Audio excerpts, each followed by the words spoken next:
Hamilton's D isn't careful, they could be following the man they call Mookie to the end zone on a number of occasions this afternoon.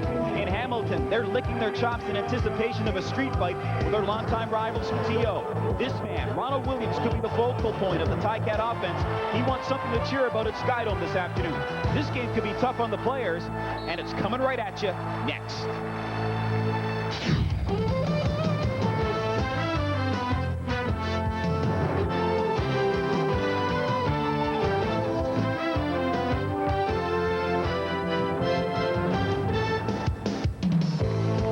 Welcome to Skydome, everybody, where this afternoon the Toronto Argonauts play host to the boys from Steeltown, the Hamilton Ticats, in the first game of a home-and-home series.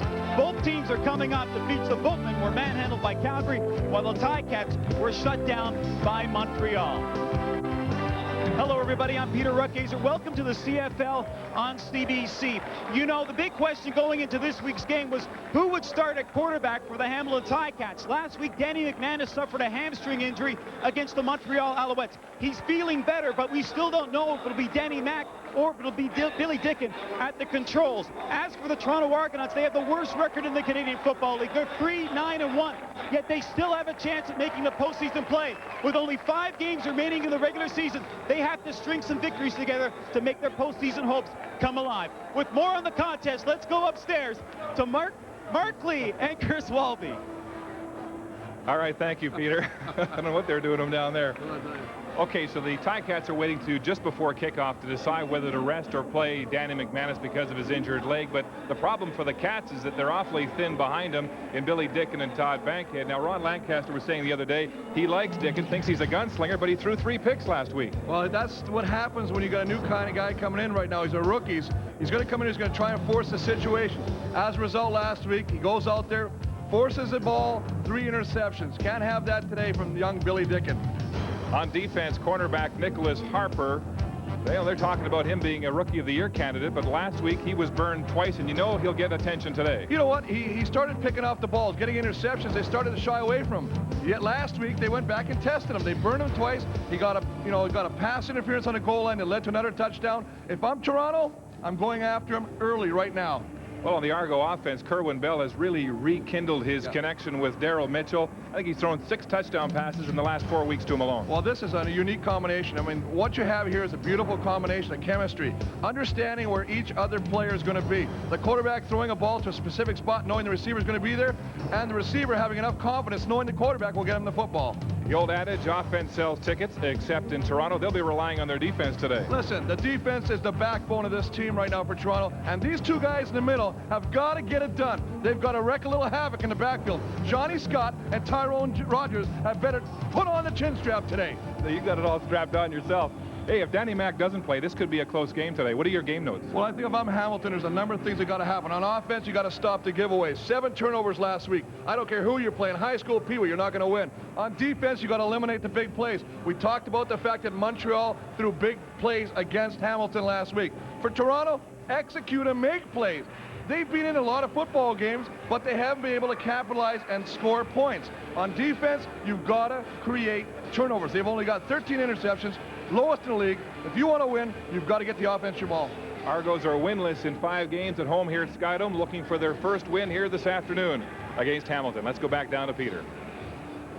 The roof is closed here at Skydome, so weather will not play a factor in this contest. Coming up at the half, we'll have a feature on Ticat linebacker Mike O'Shea, and Chris Walby is along with the pro tips. Let's go back upstairs now to Chris and Mark as we get the kickoff.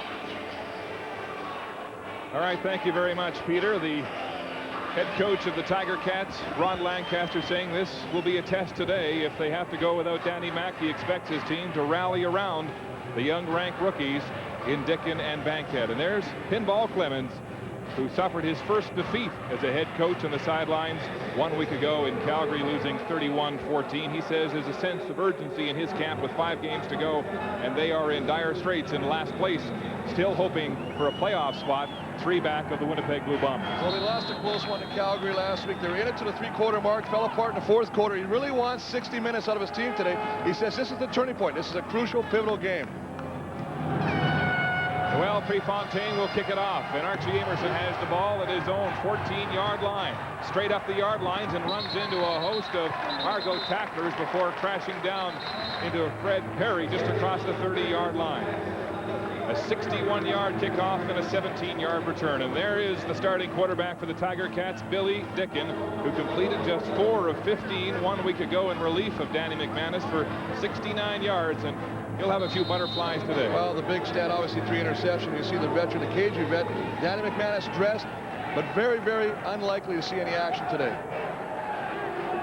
Billy Dickin, a star in the Arena League 2, threw 73 touchdown passes in 15 games.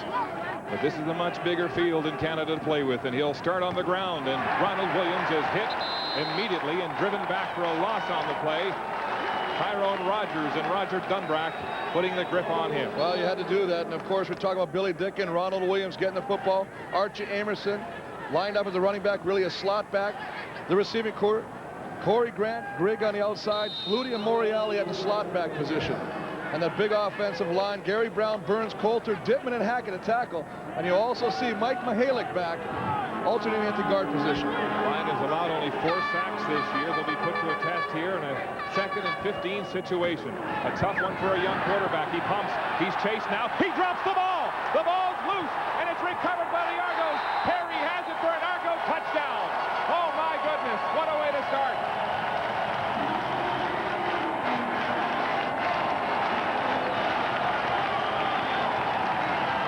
Billy Dickin on a 2nd and long situation, rolling out, looking perhaps for the screen as the ball jarred loose, and Perry has a touchdown for the Argo defense.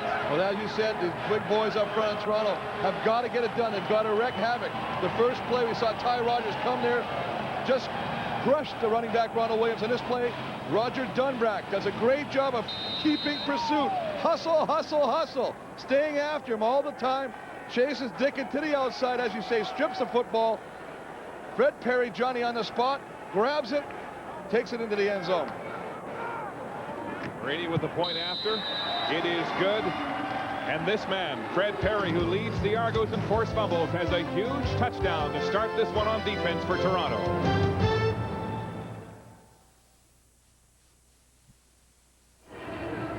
Roger Dunbrack out of Western Ontario forcing the fumble, and the Argos have a 7-0 lead here in the first minute of this game. Well, here he is right in the corner right here. Watch him as he comes there.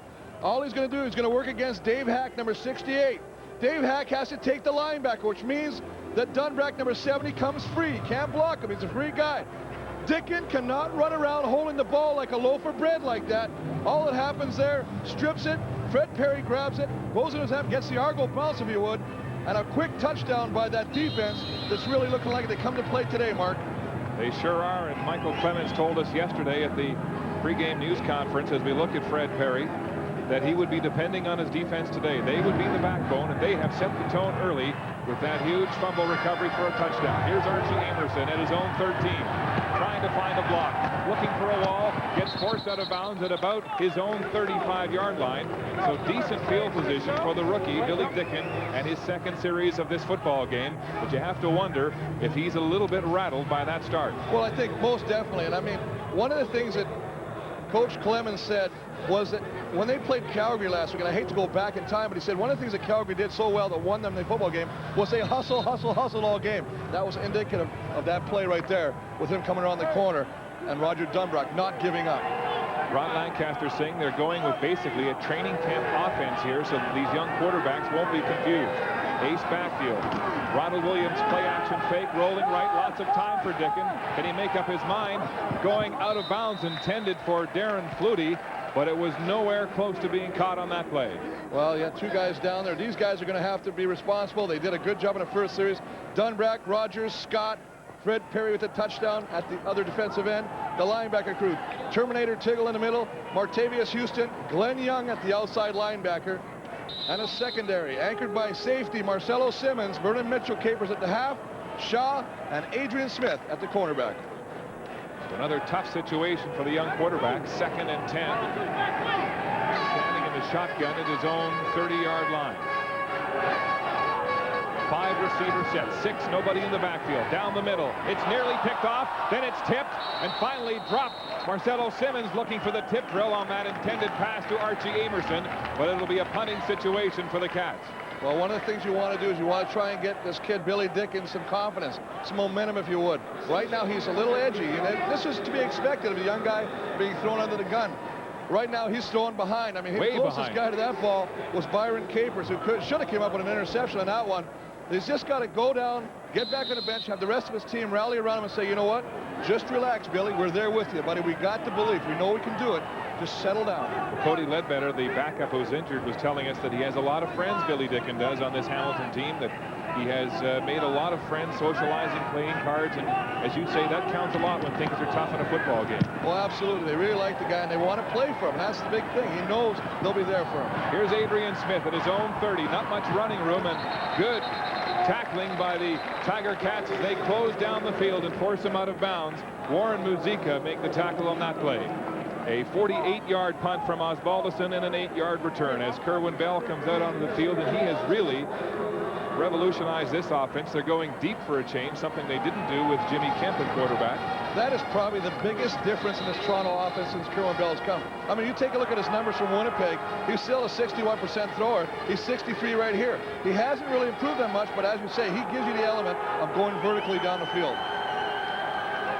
He holds on to that ball looking for receivers. He'll take a beating.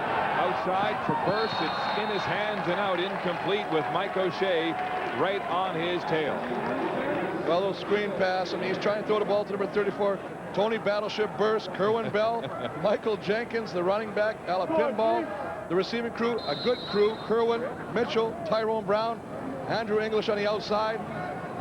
Big offensive line, anchored by Jude St. John, the only offensive lineman to play in all these games this year.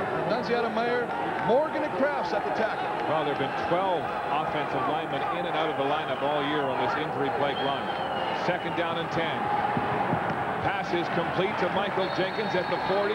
O'Shea has him, and that's the matchup they've been looking to try to get.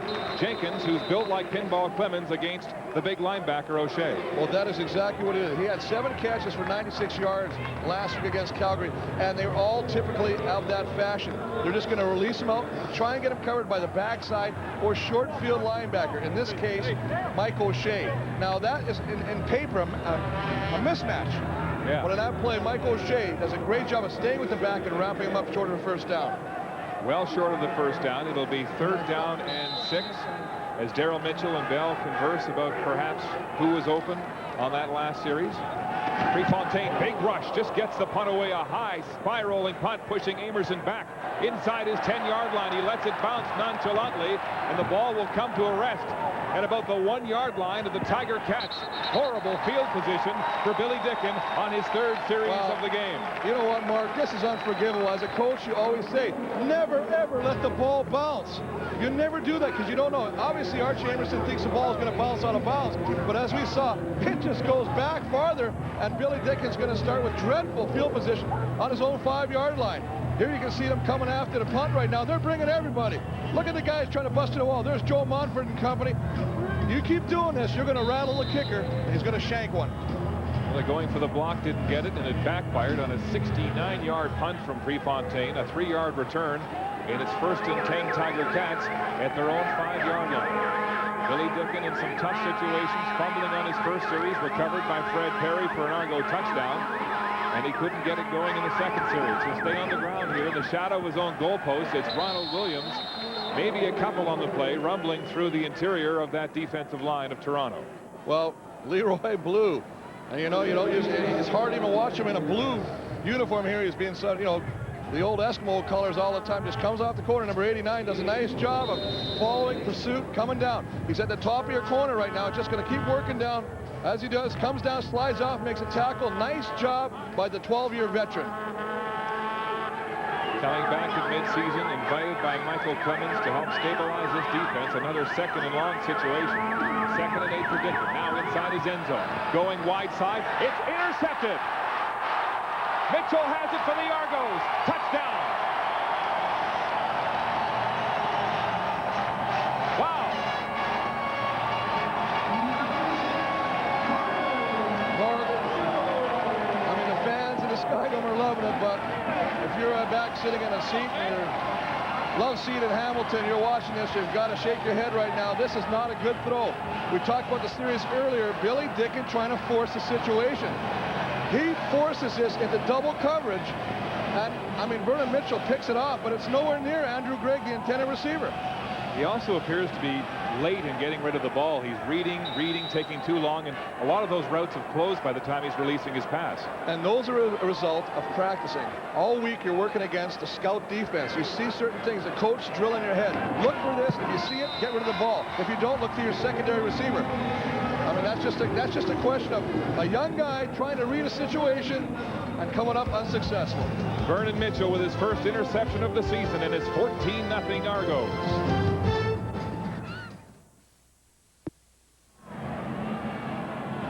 Vernon Mitchell's first interception and a return for a touchdown, and the Argo defense has staked this Toronto team to a 14-0 lead. The rookie quarterback Billy Dicken looking clearly dejected. It's one of those things, but the storybook is a horror story right now. You don't want this to happen. You don't want to get off to this kind of start. You can see head coach Ron Lancaster, and what's going through his head right now. Amerson has this kickoff at his own 20, going back down the middle of the field, looking for a lane. He's got a seam across the 40, and finally dropped by Prefontaine. The punter himself puts a shoulder into Amerson as he crosses about the 42-yard line. A 57-yard kick and a 24-yard return. This was the first turnover on the very first series as Dicken, looking for a screen, has the ball jarred loose by Roger Dunbrack. Fred Perry recovers in the end zone. Then Dicken, in the shadow of his own goalpost, hits Vernon Mitchell, throwing late into coverage, and he returns it for another Argo touchdown. And Ron Lancaster was telling us yesterday he didn't have any parameters set as to when he would pull this rookie quarterback. You know he's got to be thinking right now, does he go to Todd Bankhead? Handoff, ball still in the game, and Fred Perry puts the lock on Ronald Williams for no gain on the play. They need to do something to shake this team up offensively for sure right now, because right now, I mean, that just gives Toronto a big lift. The defensive linemen are meeting the ball carrier in the backfield. This is a much vaunted, a much publicized offensive lineman, kind of rated by the fact that they've only given up 4 quarterback sacks. Now their backs are against the wall with the rookie quarterback back there, and you're seeing a little bit of crack in the wall right now. And we got to have some kind of continuity here, play a little tougher, and start making something happen positive. Loss was 1 on the handoff to Williams. 2nd and 11, another 2nd and long situation. Here comes the blitz. Bankhead complete to Mike Morielli across the middle, and Martavius Houston makes the tackle well short of the first down. Billy Dicken makes his first completion. Well, that's a small positive, but at least it's a positive because he hit the right uniform. I mean, he got it into the right guy, Mike Morielli, number 18, coming across the middle, and that's the first pass that he's attempted today that he's actually hit or been in the vicinity of the receiver he's aiming at. Well, at least they don't turn the ball over. They will now on downs.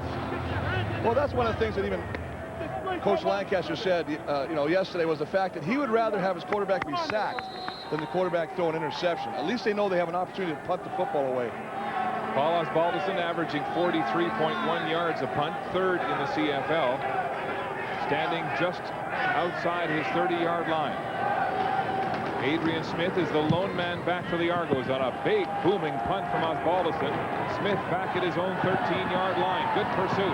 He beats the first man in, that's Clifford Ivory, then gets tripped up by his own player, Marcelo Simmons. So the Argos will start inside their own 10 on their next offensive series. Closed captioning of this program is brought to you by Tim Hortons Cafe Mocha. Just one of our 3 delicious specialty coffees.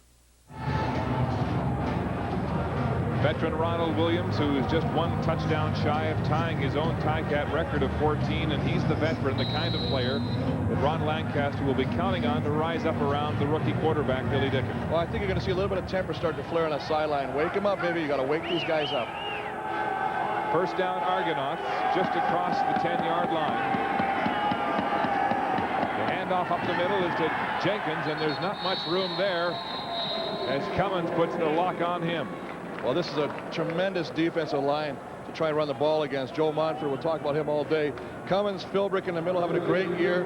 Mark Word, the other defensive end. They also have Gonzalo Floyd back today. He'll be alternating. The linebacking crew, Willie Fells, Sean Woodson, and the ever popular and tough linebacker, Michael O'Shea, rounding out the linebacking crew. Hitchcock, Schelling, and Vaughn at the halfbacks. Rookies Brooks and Harper at the cornerbacks. Defense that leads the CFL with 39 quarterback sacks. In passing situation here. Bell across the middle, too high for Jenkins. O'Shea on him, man there. That's the matchup they keep trying to get. They're getting it, but they can't take advantage of it. That is the savvy. That is the veteran wisdom. That is Michael O'Shea understanding what is happening.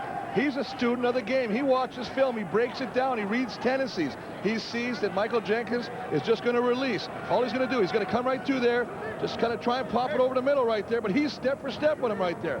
That's what happens when you get in during the week and study the film and watch the opposition's tendencies. It's amazing considering that O'Shea had good coverage on the play. He's playing with a torn ACL in his knee. They told him he needed surgery, or he could play the whole season with a knee brace. And if you can't quite see it there, it's his right leg. It's completely bound up. Well, that's the thing you got to understand. They told him he could have surgery and miss playing or play with it. He decides, I'm a warrior, I'm going to play with it. Unbelievable. Kind of player, eh? Absolutely. High towering punt from Prefontaine. Amerson back inside his 50. Good coverage on the play. English had a hand on him. Finally dropped down. And John Raposo, the long snapper, making the tackle for the Argos. But decent field position for the Tiger Cats on their next offensive series.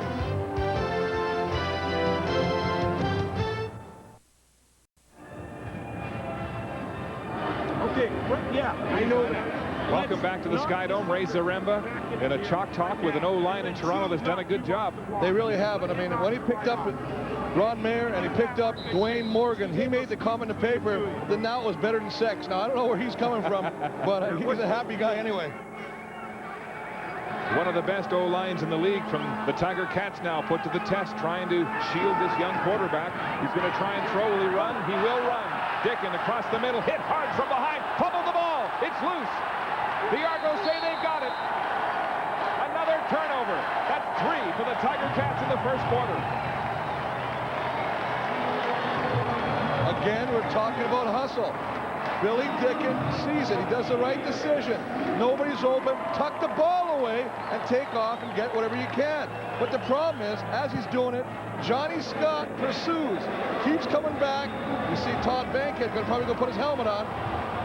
And dislodges the football, and you just can't do this. You ask me how long he's going to be in there, I don't think very much longer. Well, he sits back there. He's had some terrible luck, Chris. Well, I mean, he does a good job here. Good protection, gets outside, put the ball. He's got the ball tucked, but as you can see, Johnny Scott, number 72, comes over, lays a licking on him, dislodges the football, and once again, Toronto recovers. Todd Bankhead is warming up on the Hamilton bench. It looks like this will be the end, at least for a while, of Dickin. The pass to Bell, knocked down, then he catches his own pass, and then he's hit hard for a short gain, maybe back to the line of scrimmage. Well, he wanted to get his name in the receiving records, and he is now, I mean. Amazing, though, at this point in the football game, with 5:45 to go in the first quarter, still nobody has a first down. You know, it's a really exciting game created by the defense right now, because they're forcing the situations on both sides of the football. As you say, nobody's got a first down. Mike Philbrick, number 77, getting the big bear paw up there, knocking the ball down, and right back into Kerwin Bell's hands. Well, the stockbroker from Hamilton putting his mitts on that one. They say he's the top Canadian on this Tiger Cat team so far this year. Here's Bell, back to pass. Pressure, tries to throw it. It's intercepted. Chris Schelling has it for the Tiger Cats. Well, again, we saw it. Philbrick first play. This time, Jeff Cummins gets a hand up. You're not getting to the quarterback. Put your paw up. He does a great job of deflecting the ball. Knocks it out first. Chris Schelling with the timely interception. And you got to have this if you're Hamilton right now. Because for once, you're out from under the shadow of your own goalpost. You got good field position. Now let's see if we can get something generated on offense.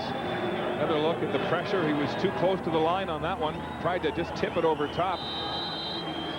Looking for Daryl Mitchell on the play. Just a little touch pass. You know, he saw where he wanted to go, tried to put the ball there. But Jeff Cummins, and that's what it's about. Timing by the defensive lineman to get the hands up at the right time. Schelling's 4th pick of the year. We have a change at quarterback. Todd Bankhead is now in for Billy Dickin for the Tiger Cats. In the shotgun. Handing off to Ronald Williams. Nowhere to go. Again, Williams finding yards hard to come by. Well, they're running a little trap, pulling the backside guard. Gary Brown pulling around, trying to find something right there, number 67. But as you say, the pursuit angles of this defense is just taking away everything right now. They're swarming. They're all over like a pack of hungry dogs right now and not allowing anything to break free. bringing Ronald Williams down after a very short 1-yard gain. Billy Dickin getting a chance to stay on the sidelines and watch as the number 3 quarterback, Bankhead, is at the controls. He's got all kinds of problems and finally sacked. Glenn Young puts him down, but he stood in there for an eternity, it seemed, with pursuit all around him. Well, I think they're going to have to do something. They can't just sit this guy back in the corner. This is a taller quarterback, Todd Bankhead, the rookie out of Massachusetts Amherst. You know, he's 6'3", 220. He's got a good arm as well, but he's got to get out. He sees that now, tuck it and go. He's trying to get around, but as you say, the pocket is totally collapsed. You see Glenn Young with the finishing touches on the sack of young rookie Todd Bankhead. Yes, the first-year man out of Massachusetts Amherst, and there's the veteran, played 4 years in the NFL, Glenn Young, who's a big run stopper on this defense for the Argos. Well, we talked about the fact that Toronto, they feel that the backbone of their team is the defense, and they have really come to play right now. We've seen them time and time again, at least these four or five series, where they're in the backfield and they're creating havoc. 3rd and long, and it's a punting situation as Osbaldiston gets off another towering kick to Adrian Smith. It bounces out shy of the 20-yard line. So the Argos will have poor field position on this next series. Welcome back in Toronto here, where Danny McManus, injured, is not starting, and the Tiger Cats are having to go with their 2 rookies, and they're having trouble. Here's Bell now, looking deep. It's overthrown as Darryl Mitchell breaks off his pattern at the 45, and the ball sails into the Hamilton bench. Well, I'll tell you what, and it may be a good thing for that because they got double coverage. You know, they're respecting the speed of Mookie Mitchell.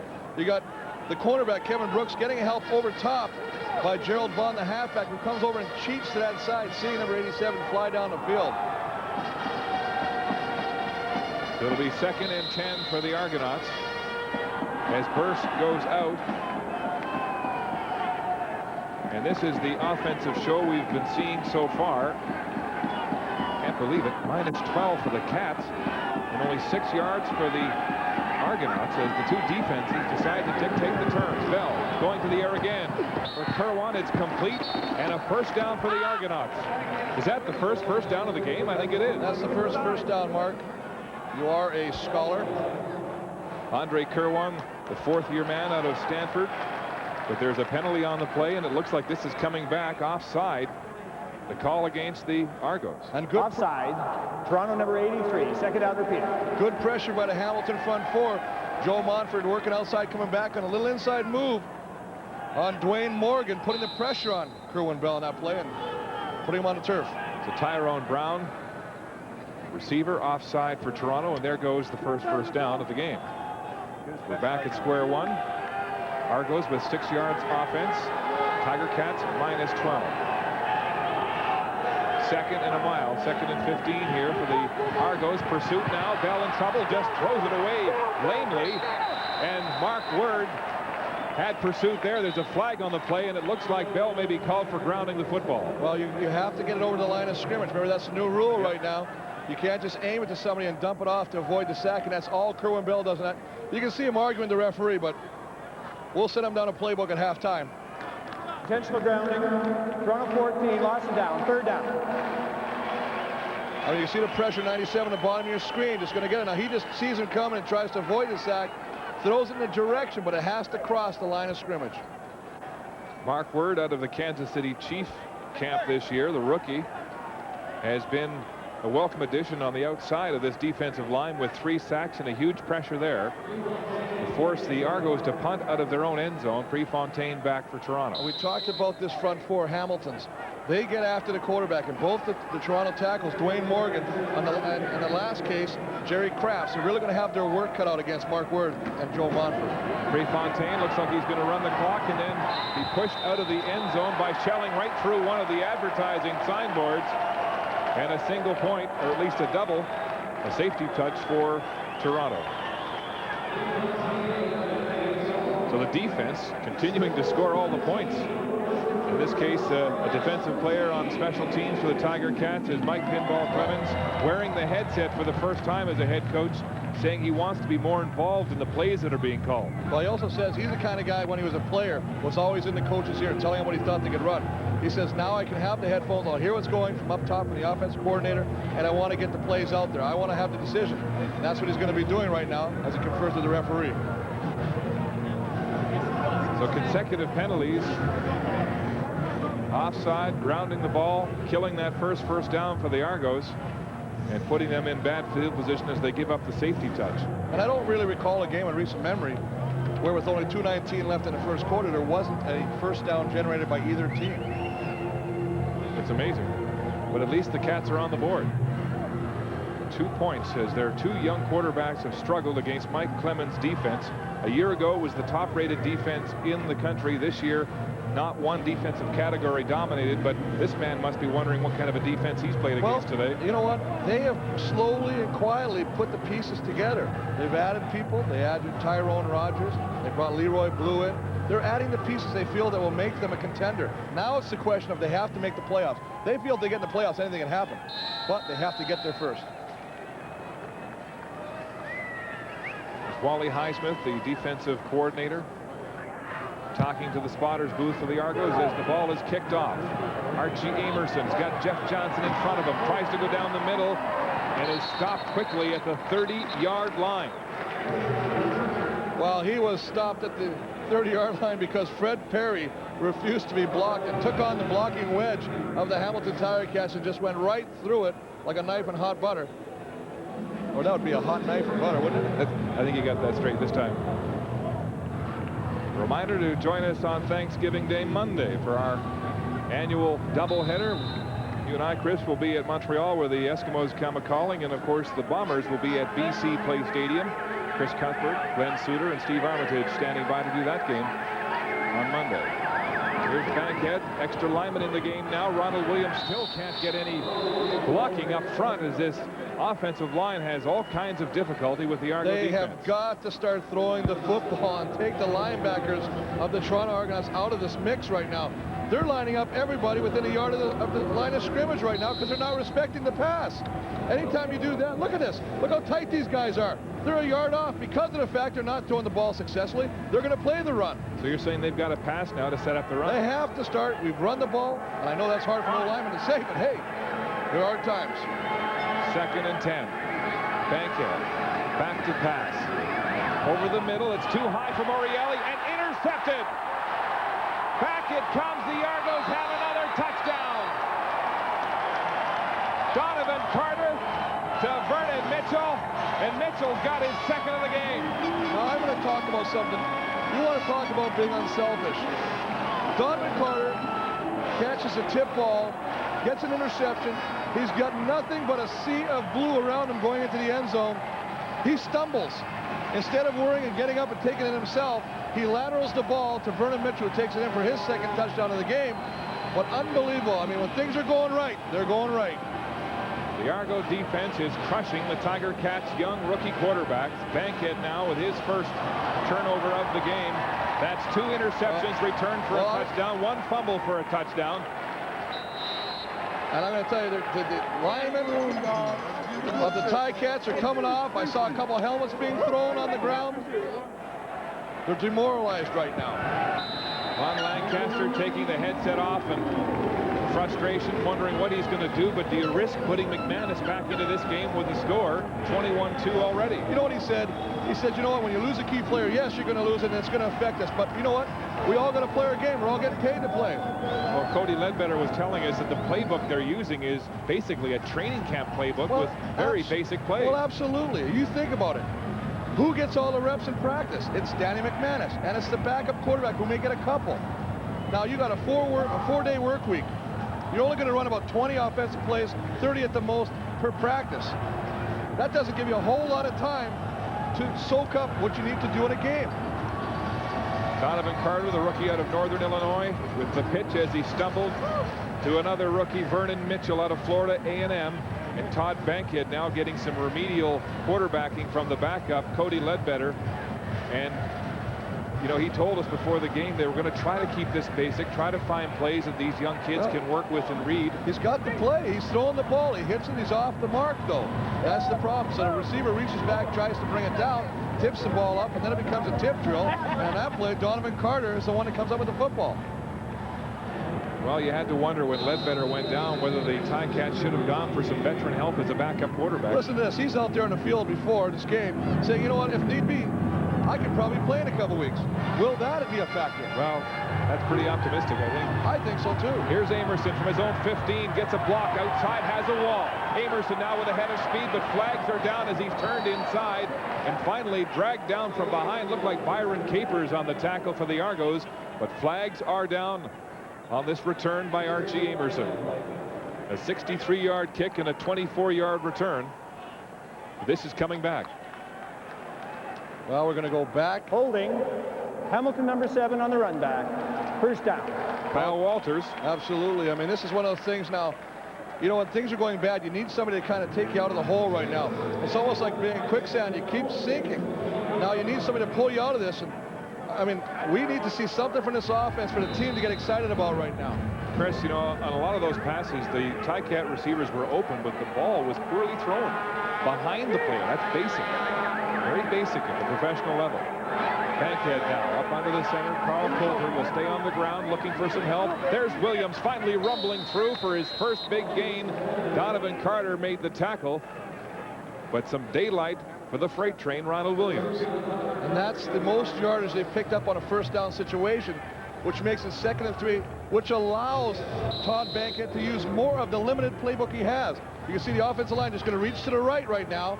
Ronald Williams cuts it back a little bit and keeps the legs driving to pick up 7 yards. So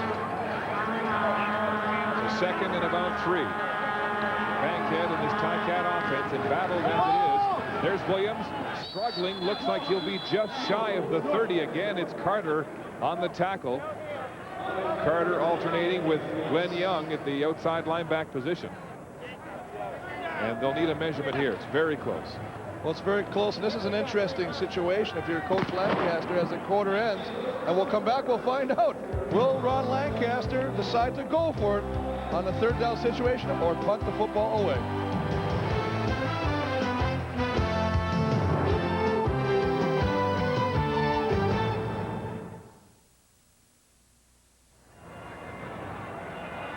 Ron Lancaster chewing hard on a toothpick, clearly agitated by the play of his offense in this first quarter. The toothpick was actually a redwood tree before he started. It's down to a toothpick right now. He's not happy at all. You can see him walking back, just pacing. Let's take a look at the first quarter stats. I mean, this is going to tell you why. Look at this.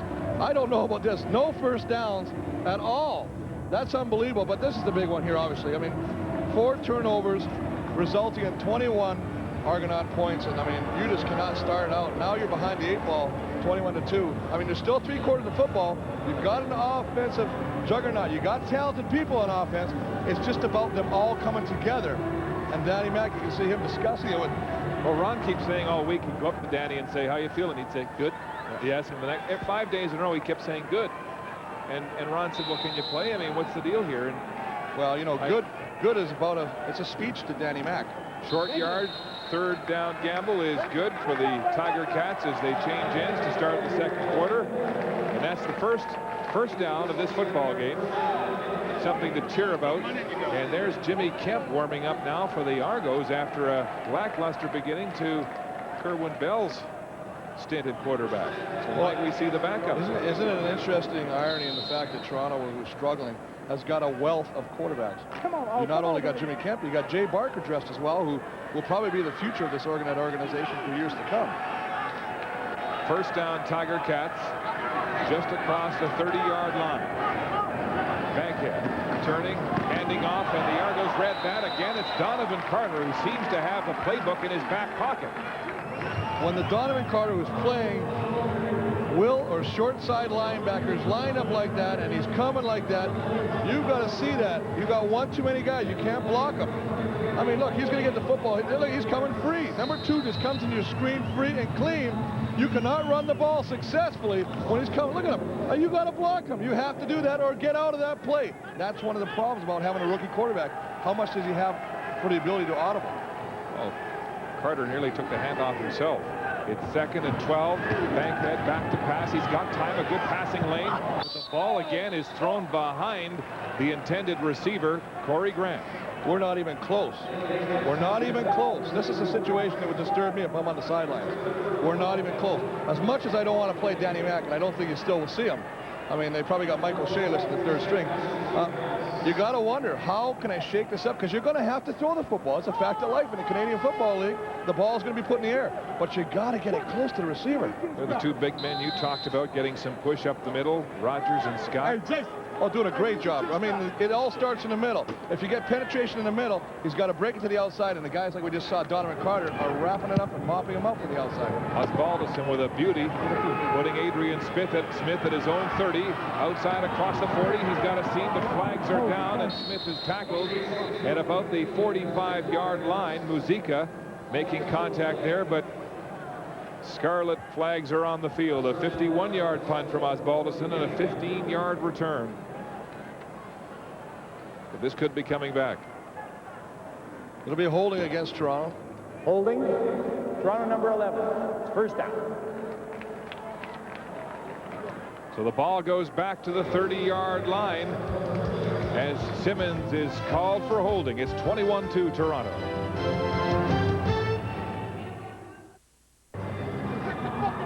Welcome back at the Ticat bench. One of the players saying all our troubles happened in 1 quarter. Let's forget about it as we look at the big offensive line and the young quarterback, Todd Bankhead, and the man who started, Billy Dickin, both with tremendous problems. 3 turnovers for touchdowns and 21 points for the Argos. And you got to wonder, will Danny McManus see some action? Here's the handoff to Michael Jenkins, and he goes nowhere on the play. Well, both teams right now on the defensive side of the ball are playing extremely well, reading the running game and getting in there. This particular play, Chris Schelling coming from the halfback and coming in submarine and taking the running back, Michael Jenkins, down for a loss. Kerwin Bell checking his ready list as week by week they add more plays, make the offense more complex as he comes to be more acquainted with it. The offense he ran here back in '98. O'Shea. Pressure now. Bell outside. It's complete to Andre Kerwin right at the 1st down marker at the 40-yard line. Good pass route, and the ball put low and away from the defender. A nice job. We talked earlier about how Kerwin Bell will hold on to that football. He'll wait until his receiver gets into the open. This takes a little bit of time. Nice job of Andre Kerwin, as you say, running the route exactly at the yardsticks. But, of course, he knows he's going to pay the price. Nice job of Dwayne Morgan, but there you see Joe Montford coming and laying the lick on him. He knows he's going to get hit, but he'll stand in there time and time again to deliver the ball. Montford leading the CFL with 16 quarterback sacks and a league-leading 7 forced fumbles, and it looks like Bell is still wincing after that shot to the midsection. The big man comes hard. Joe Montford leaving his calling card on that play. And now, Mark, we actually do have verification that is the first down of the football game. The earlier first down, of course, nullified by that penalty, the offside, Tyrone Brown. So the official first down coming at about 11:55 here in the 2nd quarter. Kerwin Bell's numbers, not much to call home about. There's a high snap. He gets the handoff away to Jenkins, but right on the play is O'Shea, who lassos him and hogties him across the 40. Well, Michael O'Shea has got number 27, Michael Jenkins, wherever he goes. He's lined up on the line of scrimmage. All he's going to do is shadow number 27. Number 27, a high hand up, but he's sitting right there, right in the middle of your screen. Just going to run in there, sees number 27, number 62, Dwayne Morgan. Can't cut him off. Number 59 does it. That all started, though, as a result of a high snap. Kerwin Bell having a little bit of a time to bring that down. Nice job of keeping it down, but a late handoff. The Ticats get so much pressure from their front 4, they don't need to blitz. Here's Bell. It's tipped. Great effort there. And it's incomplete, intended for Tyrone Brown, and Woodson got his hand on it to intercept the trajectory of that pass. Well, all these strong side or Sam linebackers to the strong side of the field, they're all basically oversized defensive backs. And guys that can run in coverage right now, Sean Woodson being no exception. Number 17, just getting the depth right there, puts a hand on it, deflects the football. As a result, Toronto has to punt once again. Woodson and Harper, a couple of rookies in the secondary. Harper, of course, leading the Cats with 4 interceptions after a tough week. Last week, burned for 2 big passes, one an interference call, another a touchdown to Tyree Davis. Back. Corey Grant has it, across his own 25, tries to sidestep a few of the Argos, but doesn't get much running room. When we come back, the Cats go on offense with who knows who at quarterback.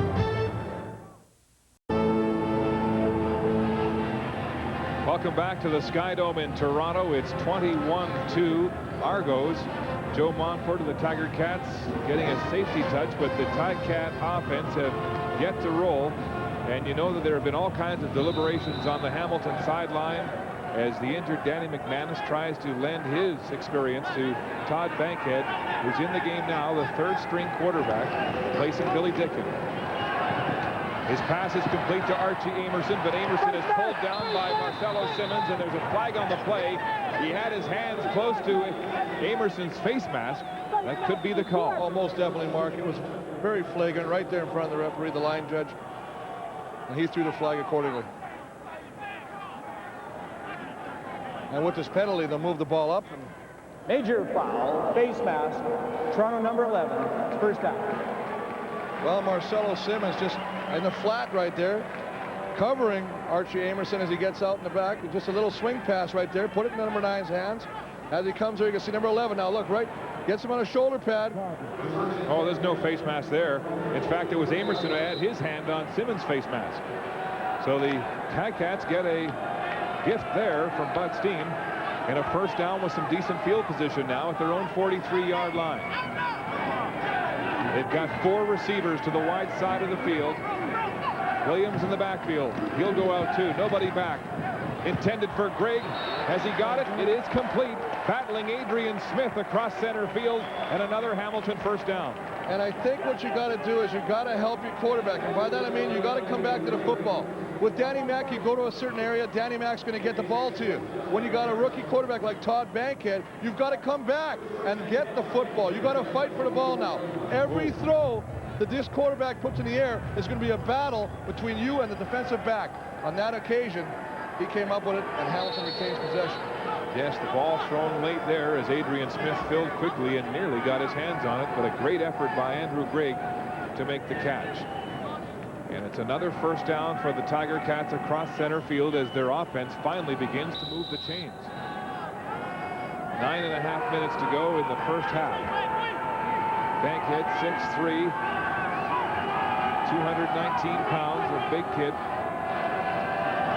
but not much experience. Pressure now from behind, and Bankhead is wrapped up and sacked, but there are flags down as that offensive line couldn't hold off the Argos forever. Leroy Blue in from behind. Well, Leroy Blue working against Seth Dittman, the big 6'7", 300-pound left tackle. It looks like the call will be procedure against the Tiger Cats. Here's Bud Steen. Offside. Hamilton 18. That penalty's declined. Second down. It's offside, declined. It was Morielli who was across the line of scrimmage. And this is one of the things you like to do. I mean, Toronto picks up Leroy Blue. He was working in oil fields in the oil business. Hadn't played football since last year. Thought it was pretty much over. Still had the fire in his heart. And you can he's still got it in his body as well. As he does a nice job of coming inside of the left tackle and making the sack. Bankhead taking baby steps here at quarterback with 2 completions and 4 attempts. Handoff to Ronald Williams. Williams cutting his own room. A swat through the Argo defense. And another first down. Marcelo Simmons, the tackle for the Argos. Nice job anticipating the pass. Linebackers are getting some depth. Great call to have on that as a draw play. Watch him. You can see the linebackers 59. All these guys are going to go back like that. Nice job. Little delayed handoff to Ronald Williams, who does the rest. Makes the first couple guys miss. Great cutting ability. Gets up the field for a great big first down. First down at the Argo 39 for the Tiger Cats. Bankhead moving. Quick pump action, and then he's sacked. Looking to go deep with Grigg and Darren Flutie downfield, and Rogers makes the sack. That's 2 now, and the sack totals are going to go up out of the roof here. We have told them that we said in the beginning of the show that the guys up front, these guys up front are going to have to get the job done. They're going to have to be creating havoc. They're doing a great job of beating the man, their initial blocker, and putting pressure on. This doesn't allow the quarterback to try and get any rhythm or any sense of comfort to set up. He doesn't even expect it. He's almost looking downfield and gets cranked. His drop wasn't that deep. 3 steps on the play to do a pump on Flutie, who was open. Second down, blitz coming, released to Darren Flutie across the middle, but Houston has him and brings him down for a loss on the play. They'll gain maybe of about 3 yards. It'll still be 3rd down and about 11 for the Tiger Cats. Well, they're going to give you that play all day. Just let the receiver come across the middle right there. But you can see all your linebackers are all coming inside right there. As a result, number 82 sees it, cuts it across the middle, but Martavius Houston, Catfish, he comes over there and tracks him down well short of any first down, and now Paulus Bollison will attempt a 48-yard field goal. As Bollison's longest this year, 52, so well within his range, from 48 yards out. And it's good. The Tiger Cats with their first offensive points of the football game on a 48-yard field goal from the Oz.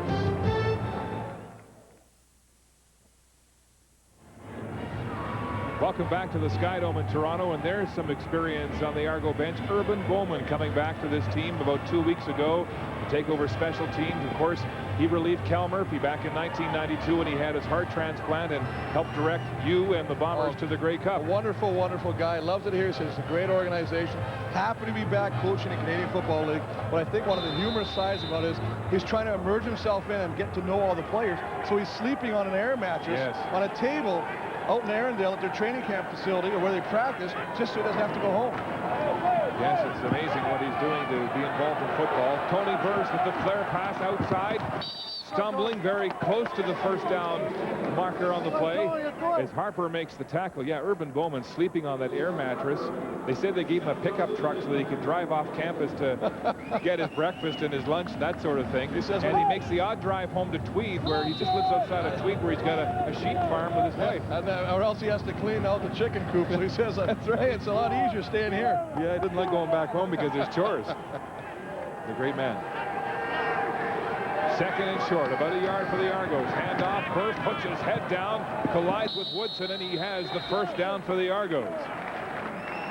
Well, I think Tony Burrs is another piece of this puzzle for the Toronto Argonaut offense. Not only is he a great blocking fullback, but he is a load to bring down in short yardage. I mean, that is one of the greatest attributes of this guy. I mean, he's 6 feet 220. Battleship, I mean, he's huge. He's got fresh legs. He hasn't played a whole lot. This is his 4th game. I mean, he's just so happy to be here right now. Came out of the Arena League where he said he wasn't playing, and he asked to be let out of his contract, saying football was his future here in Canada. And there's Woodson, who's still on the field after being hit by the night train. Well, look at him coming down, head down. Look at the legs. I mean, the shoulders are down. He needs him. Oh, God, he hit him square right on him. Sean Woodson saw him, and I tell you what, Sean Woodson is going to be seeing number 34 in his dreams for a long period right now. He had boxer's legs there, it looked like. You know what? One of the funny things, again, we were talking about Tony Burrs yesterday. He's talking about how he was leaving the Arena League, and they didn't want to let him go. No. So he says, no, I want to go back. I have to get back. And they said, hey, what's going to keep you? You know, what's going to take us to keep you, Tony? Tony goes, what do you got? He goes, how about if we give you $200 more? Tony says, get my bag back. Well, the Winnipeg Blue Bombers had a chance to sign him as well, and they could use a big fullback right now. Absolutely, absolutely. Any team can use a guy like this. I think this guy is a clone of the big guy in Calgary, Dwayne Ford. Dwayne Ford. Well, I remember him playing with Sacramento, Dave Archer, back in the days of U.S. expansion. Jenkins with a handoff inside. Couple of maybe 3 yards to close to the 50-yard line. Second and long situation, though, facing the Argos as the war whoop goes up from Joe Montford. He's fired up, and you know, the defense has done a great job for Hamilton. Both defenses have really come here and played, shutting down almost the entire offense of both sides. This was the scene, Chris, Labor Day, September 4th. Joe Montford with 3 sacks as the Tiger Cats humiliated the Argos 42-12. Here's Bell looking downfield.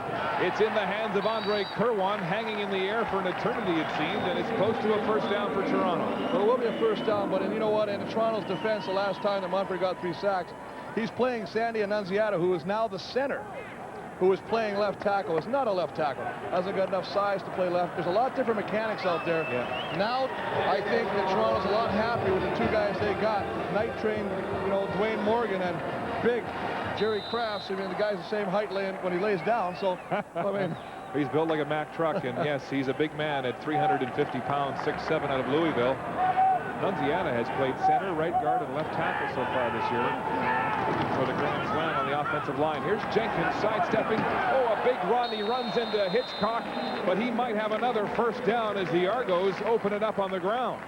But you gotta love the contact. We're up here in the booth, and you can hear the helmets hitting right now. A lot of sparks flying out there on the field, but a great job of Michael Jenkins keeping the leg drive going, breaking the tackle. Look at him going through here. Fight, fight, fight. Keep the legs going, as you see. Number 42 just misses him. Let's listen to the forces. Well, of course, 1 week ago was Hitchcock dropping Mike Pringle. There's a fumble on the exchange from Bell in the center. And the Ticats say they've got it. It's another turnover and a first down for the Hamilton Tiger Cats, snuffing what looked like a promising Toronto drive. You know what? If it wasn't for the fact that Hamilton's using a rookie quarterbacks right now, and Kerwin Bell has thrown an interception and now a fumble on the handoff, you almost think this is a preseason game.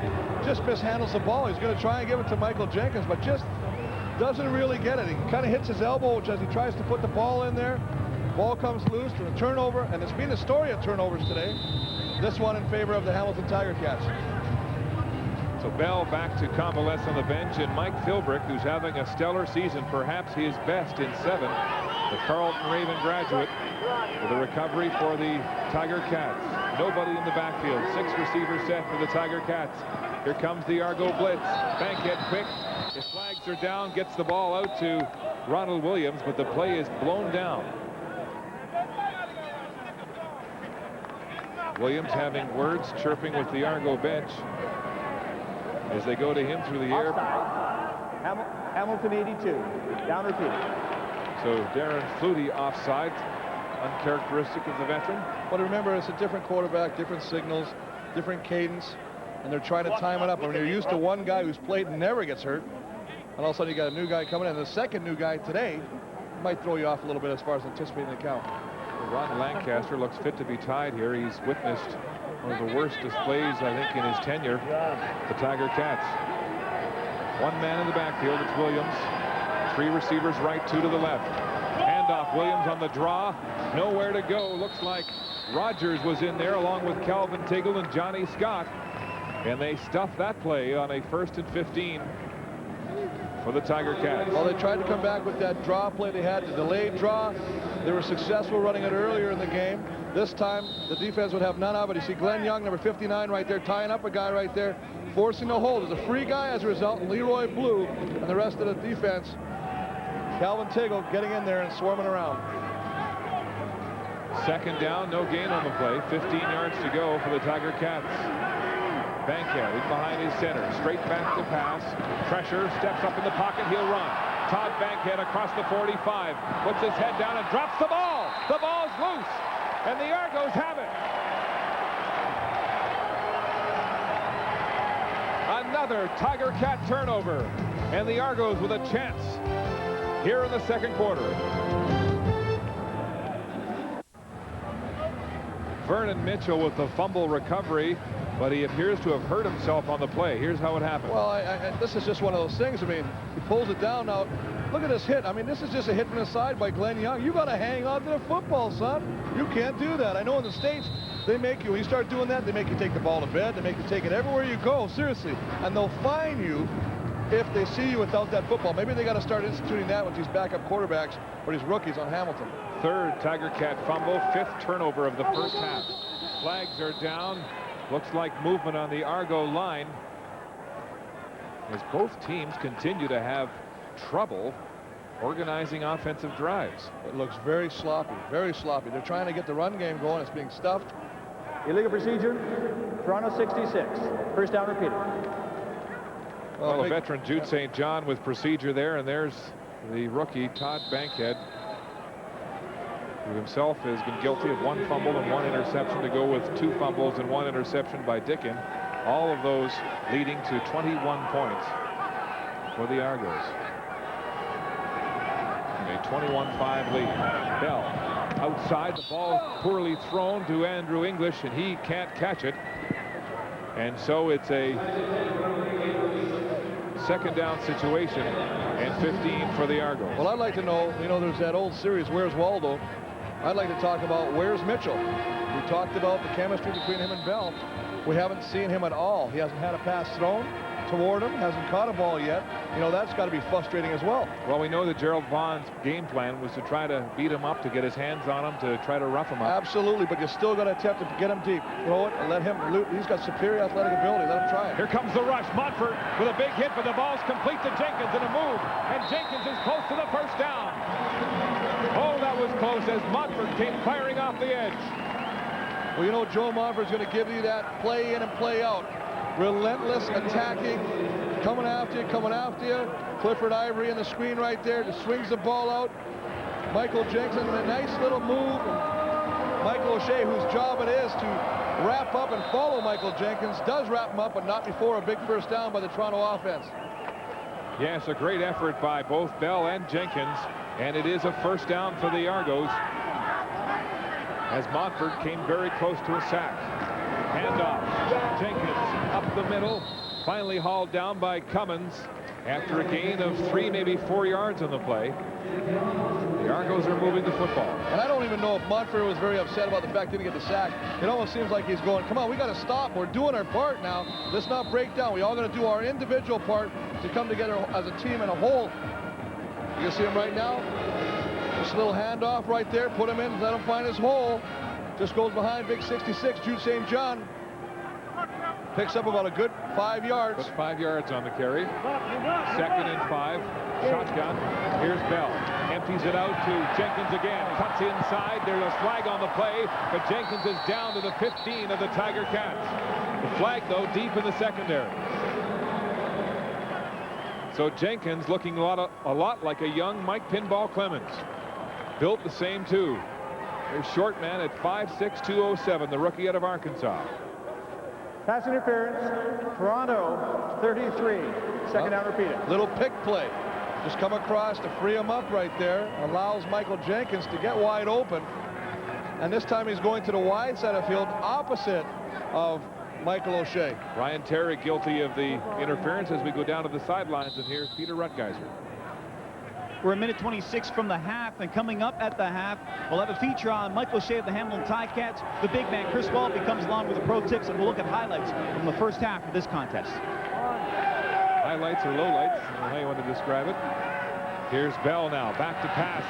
He'll be manhandled and sacked, and it's Montfort with his hands on it. And will that be sack 17 for the big man? Well, there's no flags down, so that indeed will be. But you know what? You got to give it the credit to the rest of the offense or defensive line, because Mark Word does a great job of not allowing. He's up at the top of your screen right there. Comes back inside on a stunt. He's going to come back to the inside. What you don't see in there, you can see it right at the end of the picture, is number 97, Mark Ward. Doesn't allow Kerwin Bell to get to the outside, keeping him in that pocket position, and that resulted in Montfort being able to get up with a sack. And that sack pushed the Argos out of field goal range. So now Prefontaine will have to punt, standing inside his own 50 at about the 48-yard line. So Clemens seeing another promising drive evaporate. Prefontaine with a huge punt deep into the end zone over Amerson's head. He's not really pursuing it. Grant has it in the end zone. The Tiger Cats twisting and turning, and finally forced out of touch by Andrew English. So a single point on that big punt from And I don't understand that, Mark, because of the fact that you only got 59 seconds, at the time. You go down, concede the point. Don't start running around in there. Give your offense more time to use the clock to hopefully generate something, maybe get some points. But for you running around, killing precious seconds off the clock, I don't think that's the smartest play.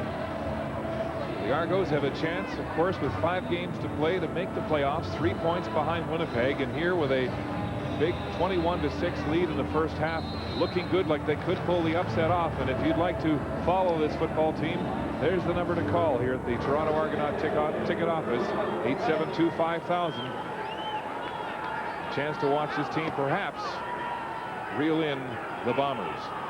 Nobody in the backfield. 6 receiver set. Pass is complete to Amerson. He breaks a tackle from Capers and has lots of room. Finally hauled down from behind by Marcelo Simmons, but a big gain on the play. And that will put Archie Amerson over 1,000 yards for the first time receiving in his career. Well, over 1,000 yards, but they finally put the ball in this guy's hands.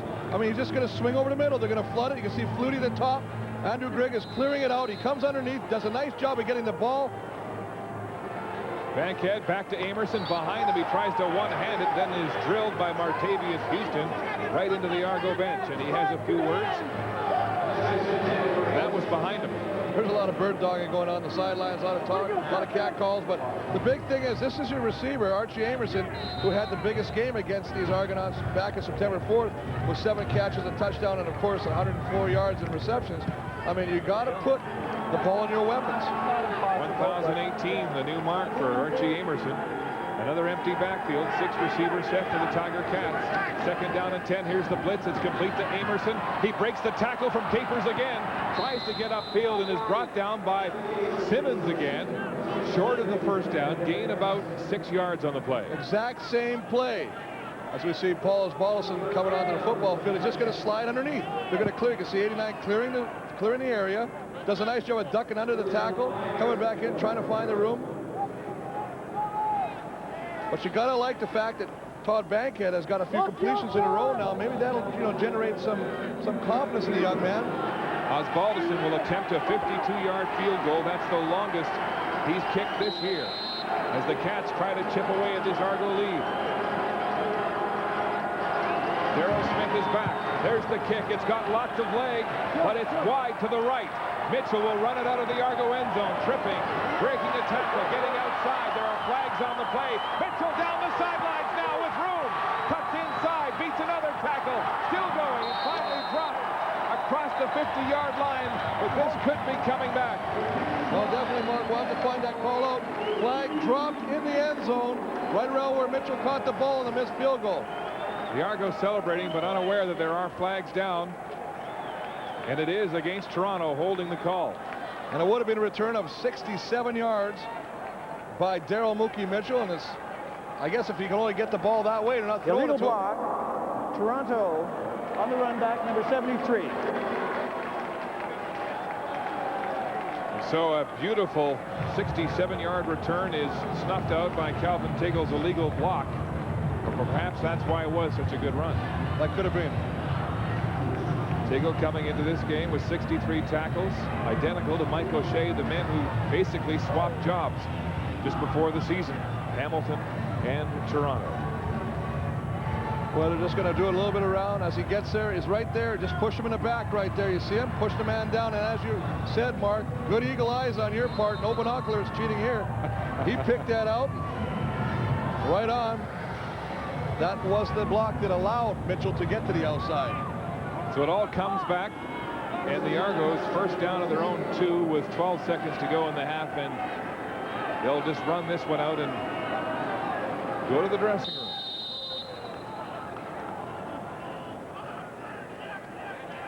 Play whistled down with 10. It looks like Bud Steen is 2nd down signal, and play whistled in again as the clock will now tick to 0.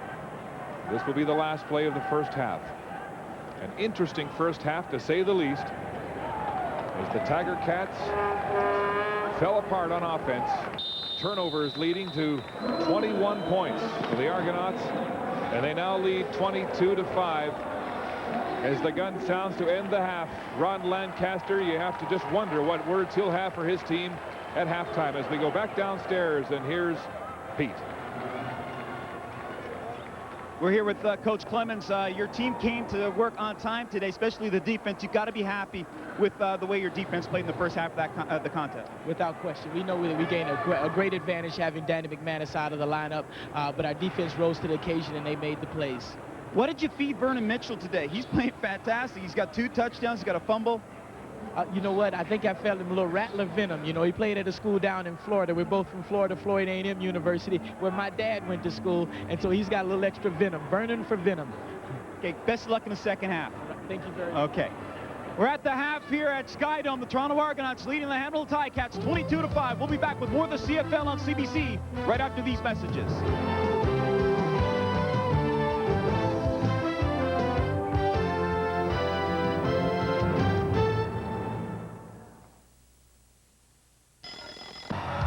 Welcome back to Skydome. We're at the half. The Toronto Argonauts leading the Hamilton Ticats by a count of 22-5. You know, when you think about the Hamilton Ticat defense, you usually think about Joe Monfort, mainly due to the fact that he's leading the CFL with 16 sacks. One person who's being overlooked somewhat is linebacker Mike O'Shea, who Ticat head coach Ronnie Lancaster feels is playing some of the best football of his career, now in his second tour of duty with the Cats. Who says you can't go home again? After a 4-year stay with the Toronto Argonauts, linebacker Mike O'Shea has returned to the Hamilton Ticats. The trade has worked out just beautifully for me, really. It's a nice reception here from the players, certainly. Guys like Ozzie and Hitchcock, who I played with the last time I was here, it was a lot of fun to see the smiles on their face sort of thing when I walked in. Fans in Hamilton expect a lot from their players, and for O'Shea, the expectation levels run high. We're still waiting for him to make something big, to start a big cheer. We're a big section here. We're educated Tiger Cat football fans, and we're waiting for something big to happen. I still think he's got a ways to go, but yeah, I think he's proven himself. I think he's playing some good football for our club, and I think it's going to help us in the long run. The fans have been a little lukewarm, I think. There's been some people hurt, I guess, when I left to go to Toronto, and it's going to take a lot to win them back. O'Shea was the focal point for the two-time Grey Cup champion Argos. That's still a sore point to Ticat fans. There were sad feelings. I didn't want to see him go. He was always a Tiger Cat. To go to the Argos, that's a hard one for anybody that lives in Hamilton to do. I thought he'd need a police escort to get him out the park. It was just that bad, but they got him home alive somehow, and I'm so glad to see him back again, O'Shea's enjoyed his return to Hamilton, but being traded by the Argos still stings. If anything bothered me, it was the fact that they weren't going to give me the benefit of the doubt or the opportunity to prove myself. Whatever they thought was lacking in my game or anything like that, they weren't going to give me the chance to show them that it wasn't. That's partly why I felt so comfortable sort of walking in and just sitting in my chair. It was like I hadn't really left. That was very interesting to see that. There certainly is a sort of Steel Town Ticat defensive mentality. It is a challenge to get back to that. I think I was in that mode, probably in 95. Every chance you got, you hit somebody every play. It's definitely the way the game should be played here in Hamilton. It's sort of nice to get back to that. Mike O'Shea and the Hamilton Ticats not having a great day today at Skydome. They're hoping to pick up the pace when he come back for the second half. This is the CFL on CBC. The Argos leading 22-5 over Hamilton.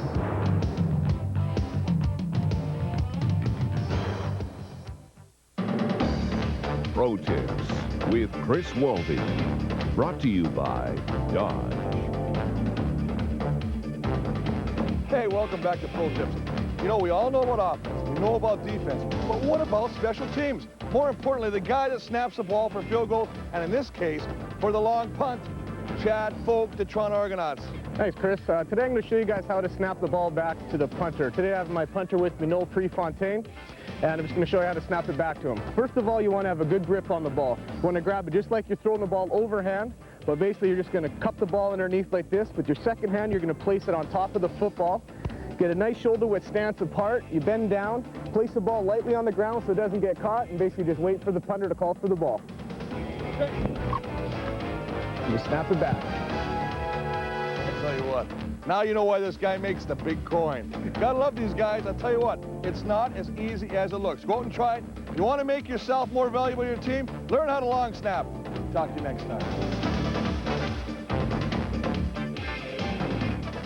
one note here, Chad Folk recovering from a knee injury. Here's hoping he gets back in that Argo lineup very soon. Let's go upstairs now for first half highlights with Chris and Mark. All right, thanks very much, Peter. 22-5, the Argos in front. All 22 points coming off of turnovers. 5 by the Cats in the first half. 3 fumbles, 2 interceptions. It was, in a word, a disaster. Well, a game really dictated by defense on both sides of the ball. I mean, they just came after him. We talked about what Toronto had to do. Hamilton's defense is still in there as well. But as you say, 7 turnovers. You just can't do that right now. Neither offense can get untracked right now. And it's just a game of misfortune. And who's going to cough it up next? Yeah, and the rookie, Vernon Mitchell, was the man who benefited most from all of the miscues by the Tiger Cats. Here's his first big interception of the season. Well, absolutely. You want a better time. I mean, you're on the goal line. He just tries to thread the needle. The ball, he throws a double coverage. As he's right there with Wayne Shaw. He picks it up, and he's got a whole entourage of blue jerseys walking him into the end zone. Then another interception against Bankhead. This one tip drill, really, picked off by Donovan Carter. And Carter would have some problems with the rug here as he approached the end zone, and a gift for Vernon Mitchell. Very much a gift, very much an indication of teamwork, not being selfish. But if you think Hamilton's not in this game, their defense is doing it always. We always talk about this guy, number 53, Joe Montford. Again and again and again, he's going to get after the quarterback, as indicated by this sack, his 17th of the season. I mean, it's a game, Mark. We talked about this. It's dictated by the defense right now. It's going to be a matter of who goes out. I know it's an easy cliche. Who makes the proper adjustments? Well, do you stick with Todd Bankhead? He did get a drive going late in that first half. Well, I saw Paul Osbaldiston warming up throwing the football, so maybe he's in there. And, of course, Kerwin Bell's not safe either. We saw Jimmy Kemp warming up at one point during that first half. We'll see who comes to the fore here in the second half to kick off just moments away with the young man Bankhead in tough here today.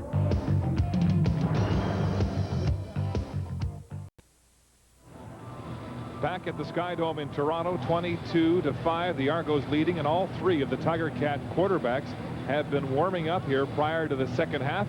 Let's see who they'll go with as we join Peter and Ron Lancaster. Coach, what do you have to do to get back in this contest here? Well, try to keep the ball. I mean, we turned it over 5 times. We turned it over 3 for touchdowns. I mean, you cannot give points, but they've earned 1 point. That's all. Our defense has done a heck of a job, but offensively and special teams-wise, we're not getting it done.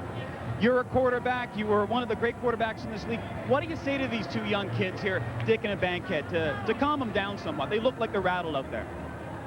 You know what? Sooner or later, you got to play.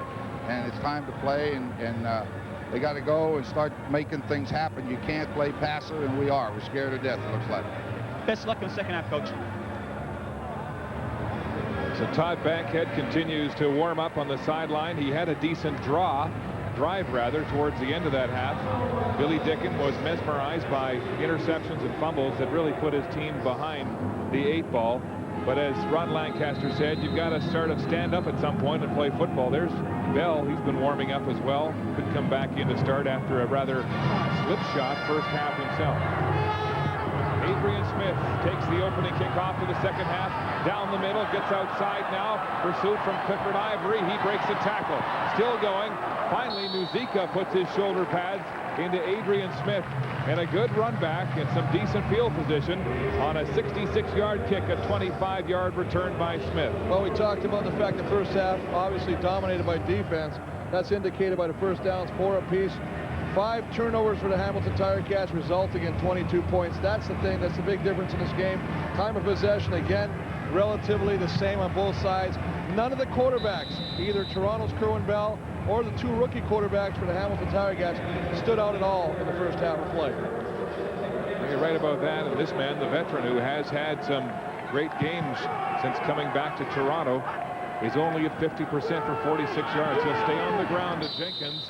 And there's lots of traffic there along the line of scrimmage. A short gain by Michael Jenkins as Fells puts the tackle for the Tiger Cats. Well, the interesting stat that we're not going to show, but we know about, is the fact that the quarterback that had the best stats was really Todd Bankhead, who was 5 of 8 for 50 yards. So of all the 3 quarterbacks, he had the best numbers of that first half. Second down, about 7 for the Argos as Bell goes into the shotgun. 4-man rush. The ball is tipped again and incomplete. Looked like it was intended for Andre Kerwan, number 81. But again, that offensive line is collapsing around Bell. Well, they're doing a nice job of at least allowing him the time to set up. But as you say, Jeff Cummings, I believe, again, number 99. There's Mark Ward, or maybe in Ward. The hands up in the air. There it is, just tips off the hand. And, I mean, that's going to disrupt the ball's rotation, the ball's direction, the ball's flight, if you would. And as a result, it falls harmlessly to the ground. So it's a punting situation for the Argonauts. Well, Prefontaine to punt. Amerson and Grant are back for the Tiger Cats. Huge spiraling kick from Prefontaine, driving Grant back to his 17-yard line. Corey Grant makes one move, spun around, and is brought down at his own 30-yard line. Let's go back down to the sidelines, and here's Peter Rutgeiser. You know, we just talked to Danny McManus a second ago, asked him if he's going to be in the game. He says he doesn't think so, but he'd rather be up in the booth there with Chris and Mark. So, boys, you better look out. I think he's checking out career options. Well, I'll tell you, we asked Ron what kind of a communicator Danny Mac was, and he said terrible. In fact, he didn't want him anywhere near the sidelines because in a game against Edmonton, he was signaling a play into Cody Ledbetter. Ledbetter couldn't figure it out, came off after that series and said, "What was that?" And he said, "Sorry about that. Those are old BC line signals." That's right. And he won't be looking for a career change for a long time yet. And a chance to set a CFL record for 6 consecutive 4,000-yard seasons as Ronald Williams takes the handoff. Bankhead rolled outside, looked like he might throw a block. Short gain on the play, 4 yards, maybe 5. Just a draw play. This is the play they're having a little success with. Just set it back, 1 count, give the ball to Ronald Williams, let him find a hole. As you see, eludes the tackle of Glenn Young, keeps his balance, fights for a little yardage before he's tackled by Marcelo Simmons. So they're getting something positive, but they need to put it together play after play. Ronald Williams breaking the 1,000-yard barrier at 1,003. The second leading rusher behind Michael Pringle in the CFL this year. Bankhead, short drop, good pass. It's complete to Corey Grant for a first down, or at least right at the first down marker at the 40. You know what? And I thought one of the things that was interesting that Ron Lancaster said was, we can't play scared. And scared is another word for tentative, sitting back and waiting for somebody else to make something happen. We've got to go out and be attacking. We have to be aggressive on offense, not just on defense. And we're starting to see a little bit of that right now by throwing the ball, attacking the Toronto defense. Well, until this week, Bankhead really never got a chance to run the offense in practice. He might get 3 plays in a week, so it's all new to him. Bankhead, this time looked like he was throwing a screen to Williams, but the Argos read that. Johnny Scott and Young were all around it. The ball was incomplete. A second down situation for the young Bankhead. And when you think about that, you don't get a chance to run the offense. Ron Lancaster was telling us yesterday that a lot of third-string quarterbacks tend to drift away from the huddle, stop learning because they never get a chance to run the offense. He says that Bankhead has kept in the huddle and has tried to keep up with the playbook as we see his stats. And I think it's just a question of the quarterbacks moving away from the huddle because they don't feel they're going to get the opportunity. But you never know when opportunity will strike. Like today. Here's Bankhead. He has time.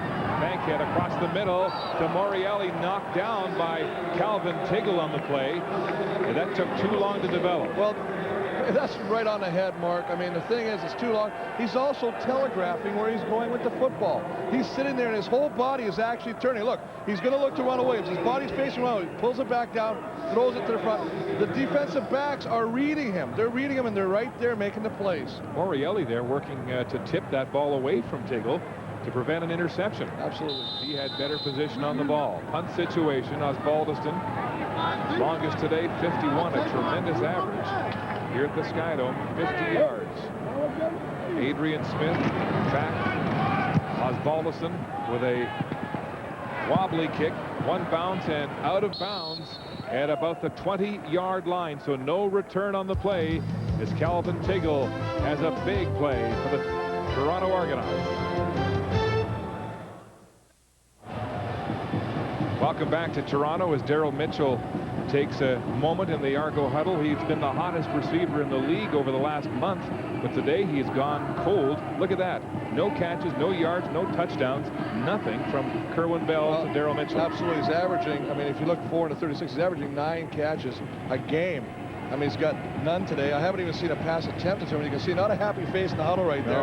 One of, like, you know, every receiver wants the ball all the time, and a good receiver will start making, suggestions to the quarterback, and I'm wondering if we're not going to see that happen pretty soon. Bell to Kerwin, or rather to Andre Kerwin, and it's complete, just short, maybe 1.5 yards of the first down marker, as Andre Kerwin continues to be Kerwin Bell's favorite receiver here today. Yet to get the ball to Mitchell. Well, and for the second week in a row, Bell has been rather erratic. For a second week in a row, he's not making he's going with the reads, the quick passes, the short outs, as you would to, as you say, Andre Kerwin again, but nothing deep. I haven't seen him stretch the defense. We know that Kerwin loves to throw the ball up and down the football field. On the ground to Michael Jenkins, but the Cats read that and were closing quickly. It's second and about 1.5 yards, and they'll be very lucky to be close to that first down marker here, perhaps 0.5 yard of the play, and there's Mike Clemens sending his punt team in. They will not get the first down.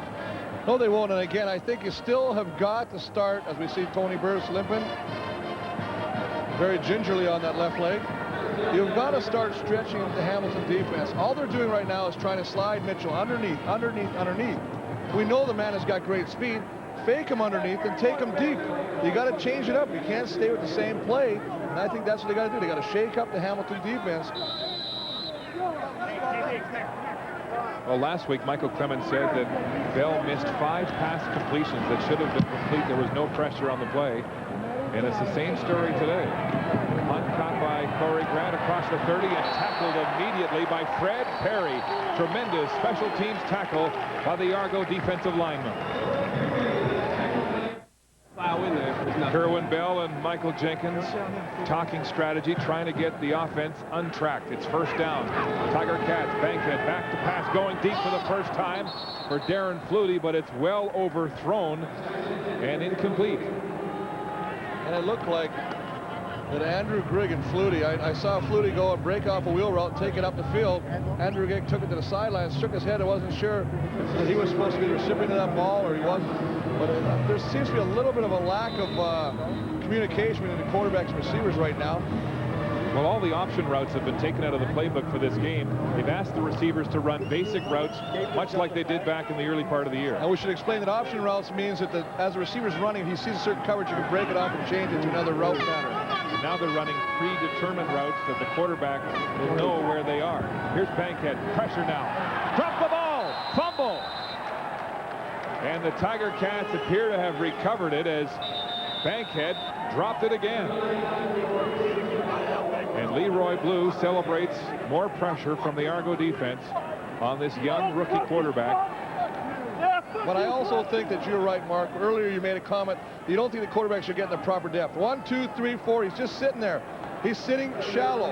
As a result, the pressure is getting to him. As you say, he does drop the ball.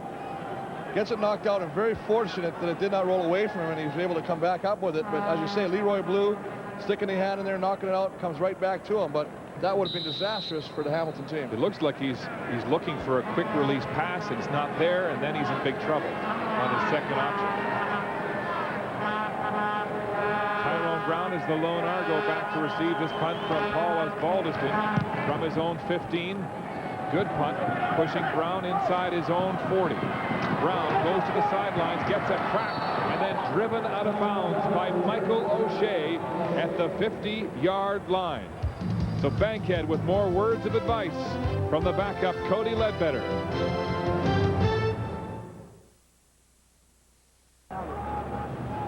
Welcome back to the Sky Dome in Toronto, where Clifford Ivory is probably talking about the combative exchange he had on that last play. Well, they're trying to set up a block, trying to set up a wall. Ivory's outside, but look at the face.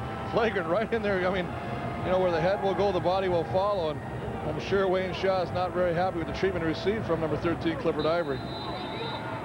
Shaw, of course, getting to start at the cornerback position for the first time this year, following in the footsteps of his mentor, Donald Smith. Now plays for Hamilton. Here's Bell, looking, throws it out of bounds, and then a tremendous play there by Gerald Vaughn covering Daryl Mitchell, and the ball is incomplete. Well, he threw the ball out of bounds over Daryl Mitchell's head, but in all actuality, Gerald Vaughn, if he wanted to, could have just killed and unloaded on the receiver, Daryl Mitchell. This is dangerous. He's just going to sit back there, throw the ball out. Now, Gerald Vaughn, look at it. He's got the presence of mind not to take a cheap shot at him, but he could have unloaded on Daryl Mitchell. Well, Vaughn, one of the toughest DBs in the league. Here's Bell with time. Across the middle. It's complete to Daryl Mitchell. Finally, he connects with the Argos' leading receiver, but it's a short game. Well, this is short of the first down. Mark, and this has been their most successful play. You can see Mitchell coming across the middle, looking, trying to get the ball, but no, look, right there, across the middle. But his big thing when he does catch the ball is his yards after the catch. He's just sitting in the zone right now, probably just happy to be the recipient of a catch. Yeah, the Argos can't get the Ticats into a zone, into a man-on-man defense. But if they're not in man-on-man and you make them, you don't play passive. You attack them and make them adjust. So that means you have to hit the seams, put Mitchell down, run him through. Punt situation, 3rd and about 4. Prefontaine blocked. It's Gerald Vaughn with his 3rd block of the season. First can't pick it up. It's still loose, and Ivory has it for the Tiger Cats. Well, I'll tell you what, Mark, Gerald Vaughn, what does he bring to this team? He just does everything. He's got a presence about him, as you say. This is his 4th game. He's got 3 punt blocks right now. Ron Lancaster talked yesterday about the fact that when the rookie Kevin Brooks walked in the locker room, all the guys on the team went, oh, who's that? You know, when he came to the team, he said when Gerald Vaughn made his presence after being released by New Orleans and came back in August, the whole team ran up to greet him. They love this guy, and you wonder why. There it is right there. He'll do it all for you. A huge turnover for this Ticat team that has been plagued by its own offensive turnovers and a chance to score. As Vaughn continues to savor that one, his 3rd of the year in 4 games. A block punt in a scoring situation for the Cat offense. Bankhead, quick release. It's complete to Andrew Grigg, but there's a flag on the play, and he's very close to a 1st down. Now, that's a predetermined pass, and I like that. Now, Todd Bankhead's hurt, and that's a late hit. I believe they're going to call Toronto for a late hit. Here's referee Butstein. Major foul, roughing the passer, Toronto number 2, 1st down. Donovan Carter caught roughing Bankhead, who got that one away quickly, and that's the kind of passing game he's been trying to work. Just a short, quick, precision route, get the ball off. He just takes a couple steps, hits Griggs coming across the middle. Nice job, but as you don't see at the end of it was Donovan Carter hitting Todd Bankhead and taking an unnecessary roughing penalty. And so it's 1st down, Tiger Cats and goal. Ball on the 7-yard line. The unranked rookie, Bankhead, with a chance to make good for some earlier miscues. Oh, and the handoff to Ronald Williams is read as Fred Perry and Donovan Carter and Johnny Scott get a piece of the night train. Well, I just don't understand this call. I mean, it's easy to sit up here and criticize, but when you got all the Toronto defense inside the box, the tackle box, and you got too many guys there, the draw play's probably not the best play to run right now. There's just too many guys right there. If you're going to do a running play, maybe at least stretch it, take it to the side, throw a toss, get your quarterback out, stretch the defense, run a bootleg, but don't sit there and run it at them and dare them to stop because they're going to stop you. Now they'll spread the defense. 2nd and goal. An empty backfield. Amerson in motion. He's offside. The play is blown down. Flags all over the place as Lancaster paces on the Hamilton sideline. 9-count violation. Oh, Hamilton number 5. It'll be 2nd down repeat. So another rookie mistake, and Lancaster is fit to be tied. Well, he's fit to be tied, and he should be, because the quarterback, as he's coming over to center, Carl Coulter, is staring into the 20-second clock in the end zone. He's got to be able to see it. Now the ball is moved back to the 14-yard line. 2nd down repeated. Empty backfield. 6 receivers set for the Cats. Bankhead. Back to pass. Lots of time. Into the end zone. It's complete. Touchdown. Andrew Grigg for the Tiger Cats. And Andrew Grigg made a Tony Champion Grey Cup catch of adjusting in midair, twisting his body around to make the reception. In the same spot on the field, I believe, as that 89 Grey Cup. Absolutely wonderful control of your body to adjust to the football in flight and bring it down. With Bankhead, his confidence now improving after he gets a touchdown pass And Greg, look at that, just like Tony Champion 11 years ago. The point after from Paul Osbaldiston is good. And suddenly the Tiger Cats are back in this football game, trailing by 10. The rookie, Todd Bankhead, has the game's first offensive touchdown, and the Cats are back in it. Well, nice job of sitting back there, reading what he's got to read, and throwing up there. I mean, all you see Andrew Gregg working against Martavius Houston does a nice job of adjusting, but it all starts here. These guys up here have got to give him some time. He sits back. Now look at that. Look, 1, 2, 3. That's what you got to do. You want to help your young quarterback out, you got to give him some time to get comfortable. And you can see he's a happy camper right there. There's a release for you right there. And on the Ticat bench, lots of teammates coming up saying, way to go, kid, now keep it up. So they're beginning to believe in him, his confidence picking up. He's 8 for 14 at 80 yards. The kickoff picked up by Ryan Terry across the 30. Looking for an edge, hit hard, runs into his own teammate, and comes down shy of the 40-yard line. Well, remember, Mark, the whole key play about that was the fact that Gerald Vaughn, number 39, right here, this is a key guy. And how is he the key guy? He's the one that blocked that punt, an old Prefontaine punt that allowed Hamilton to get the ball. He also prevented that pass completion to Darryl Mitchell to force them into a punting situation. So, yes, indeed, he has been the catalyst to start of that big touchdown drive for the Tiger Cats. And a big man, too. He 6'3", 195. And there aren't many guys who can push him around in the secondary. Kerwin Bell in the shotgun for the Argonauts. First down, handoff to Michael Jenkins. Flags on the play as Jenkins breaks a tackle in 2. Keeps going. He's across the first down marker and at the 50-yard line, but flags are down.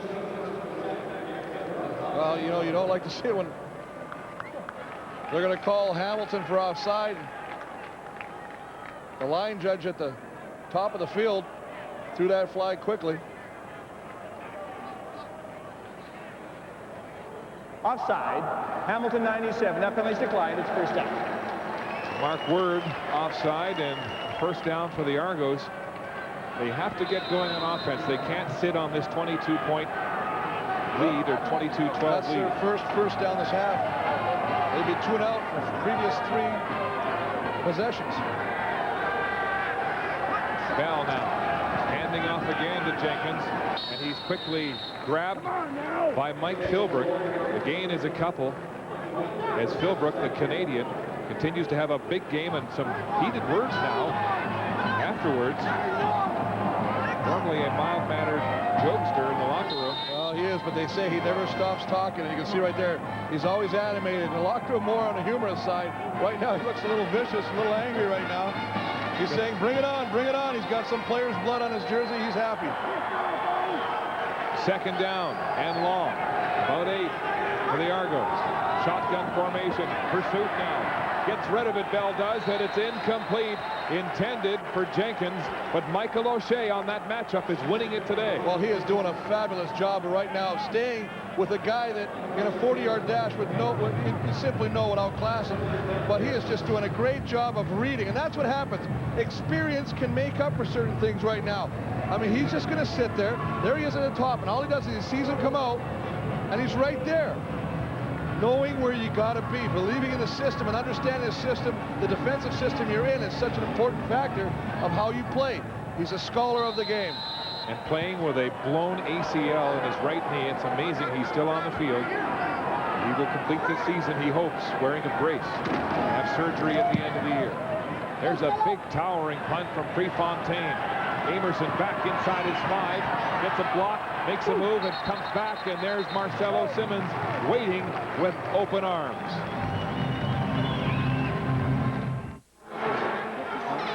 Welcome back to the Skydome, a 10-point Argo lead here in the third quarter. 4 minutes to go in the quarter.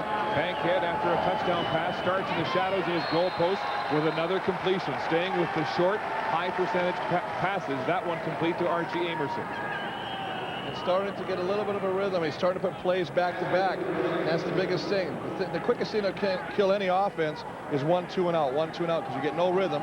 You get no continuity. And as you say, Todd Bankhead seems to be finding a little bit of that rhythm. 9 of 19 for 85 yards. Not great numbers, but inspired by that touchdown pass to Andrew Grigg. Second down and about 5.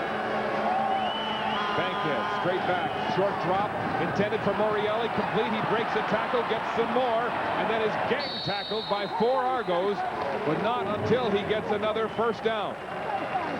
Now you can measure a team and how they play by 2 things: how they get around in the huddle, and 2, how the offensive linemen get around the receivers after the catch. This is a nice job, a nice throw, Bankhead getting it to Morreale. But look at the big boys. 67's coming down there. The Brownie, they're all coming down. When your offensive linemen are starting to chase around the pile, boy, you know they're fired up and they're in the game now. The Cats are coming back. Bankhead getting more confidence as the game goes. 6 receiver set for the Tiger Cats. Pressure. Ball released. It's to Corey Grant, but he couldn't hold on to it. It's incomplete, shy of the first down marker, and he's upset because he was wide open. The ball was slightly underthrown. It was slightly underthrown, and I think Corey Grant's very upset because he thinks he came back for it and tried to scoop and make a shoelace catch if he would and keep it off the turf. A little bit of pressure coming at him. He stands back in here and throws the football before Johnny Scott throws him to the ground. But Johnny Scott all over Seth Dittman there on that rush, pushing his hands into his face and collapsing the pocket. One of the best pass blocking O-lines in the CFL. Second down, 10. Bankhead back. More pursuit from behind. It's away and incomplete. Corey Grant in tight coverage with Marcelo Simmons. Now, I tell you, I thought he saw that he was going to get hit. And it looked like to me as Corey Grant cut in the middle, he saw Marcelo Simmons lining him up and kind of just pulled back a little bit, took a step, and took his eye off the ball just a little bit. As he's coming in right now, see, he takes his hands, he's looking at the guy, he knows he's going to get hit, just takes his eye off the ball, loses concentration in the ball, falls to the ground. With alligator arms. Incomplete in a punt situation. Simmons continues to exert his influence in the Argo secondary. There's an injured Toronto player on the field. Well, and it's like Adrian Smith. Adrian Smith, one of the key performers back in that secondary, playing that cornerback spot. Does everything for them. Played a little quarterback last year. Cornerback, returns punts. Yes, we saw him in that quarterback situation when they ran that elephant offense.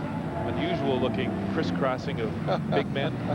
It died, you know what, and it died as quick as a dinosaur did too. Looks like he'll be all right. Adrian Smith up under his own steam. Being nicked here. The Argo defense. And there's Mike Pinball Clemens and his heir, Michael Jenkins, about the same height but a little bit bigger, stockier. I asked Mike Clemens if he missed putting on the pads. He said not in the least. He's got his head so full of plays and decision making that he's enjoying his stint as a head coach. 2-1. 2-1. Why don't I whack you with a baseball bat for a couple of years and I'll ask you if you're finished. Here's Osbaldiston. Big, high, booming punt. Driving Tyrone Brown inside his own 30. Brown cuts right up and is hit immediately. It's Willie Fells on the tackle, the middle linebacker, who had 16 special team tackles, 4th in the CFL coming into this game. Adds another one there. And he's really been, in the last 4 weeks, they've really felt that he's made a presence, not only as the middle linebacker of this, you know, vaunted Ticat defense, but really on special teams. It's really been a force on it. Holding, Toronto 41. First down, Toronto. John Raposo guilty of holding, and the Argos will be forced back inside the 20 to about the 19-yard line to start this drive.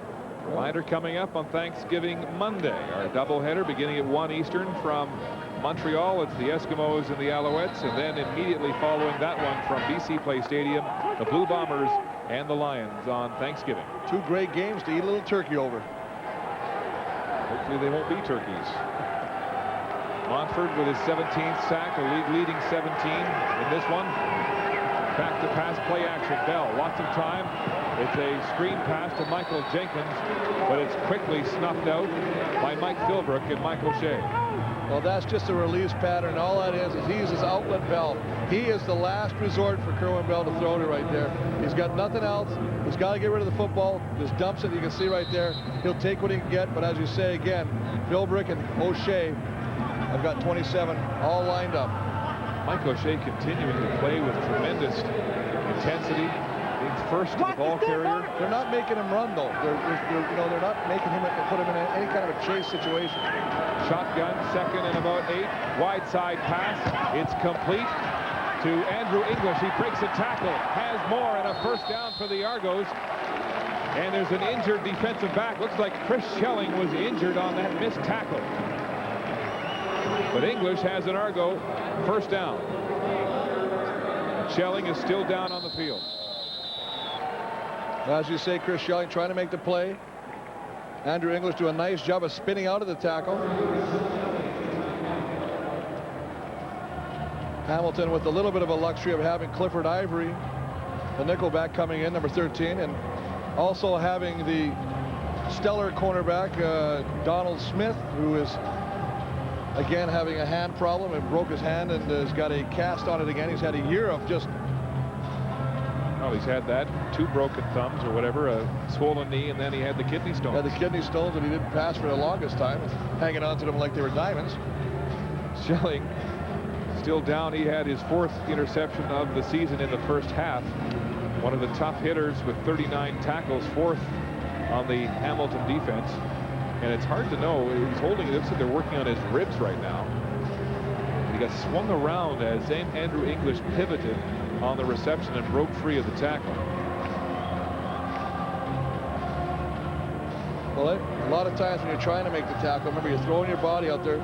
You can see Andrew English right there. 30 comes into the play right there and just lands on it. And almost gets his arm cut underneath him, and that kind of landed on his, or his ribs lands on his arms. You can only hope that maybe he knocked the wind out of himself, but the way they're working on that and putting pressure on and testing the tenderness there, you think it may be a little bit more serious. Well, he was reaching out as he was diving for English and didn't have much protection as he hit the turf. And this artificial turf can be a terror for athletes. It sticks, and it's so hard. I mean, really, you've got a half-inch of padding, and then there's asphalt. If you have a new field.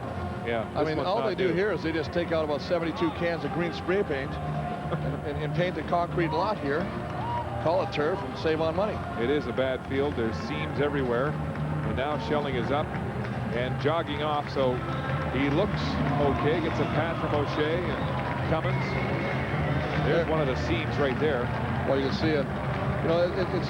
You know, it's for baseball and everything, and you understand that, but I mean, there's the buckle further up. You can see it buckle. There's another big seam where the baseball diamond cuts in. I played here once. We lost 2 players. We just lost them. We don't know where they went. I think they fell in the crack.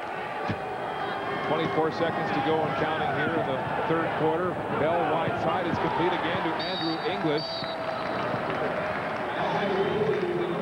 Brooks making the tackle, but English with 2 big catches, and he's close to another first down. The chains are moving. Another first down on 2 successive plays to English. The chains are moving, but correct me if I'm wrong, Mark, it seems like the successful plays that Kerwin Bell is finding are to the outside receivers, not where we'd expect him to be throwing inside to the speedsters like Tyrone Brown and, of course, Daryl Mitchell. Well, nothing underneath in the middle where Mitchell can take a 3-yard pass and turn it into 80.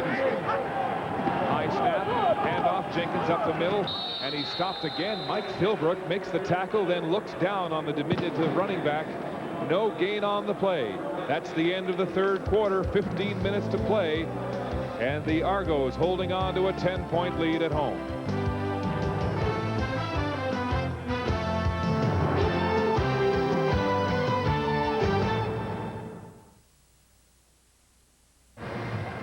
Mike Philbrook with another big tackle. Coming into this game, he'd already surpassed his season total for tackles of 35 1 year ago. He's having a banner season with the Cats. Well, we talked about how fired up he is. I mean, he's right there. He's just going to throw the guy out of the way, Ron Mayer, and come in the backfield and make the play. And he's fired up.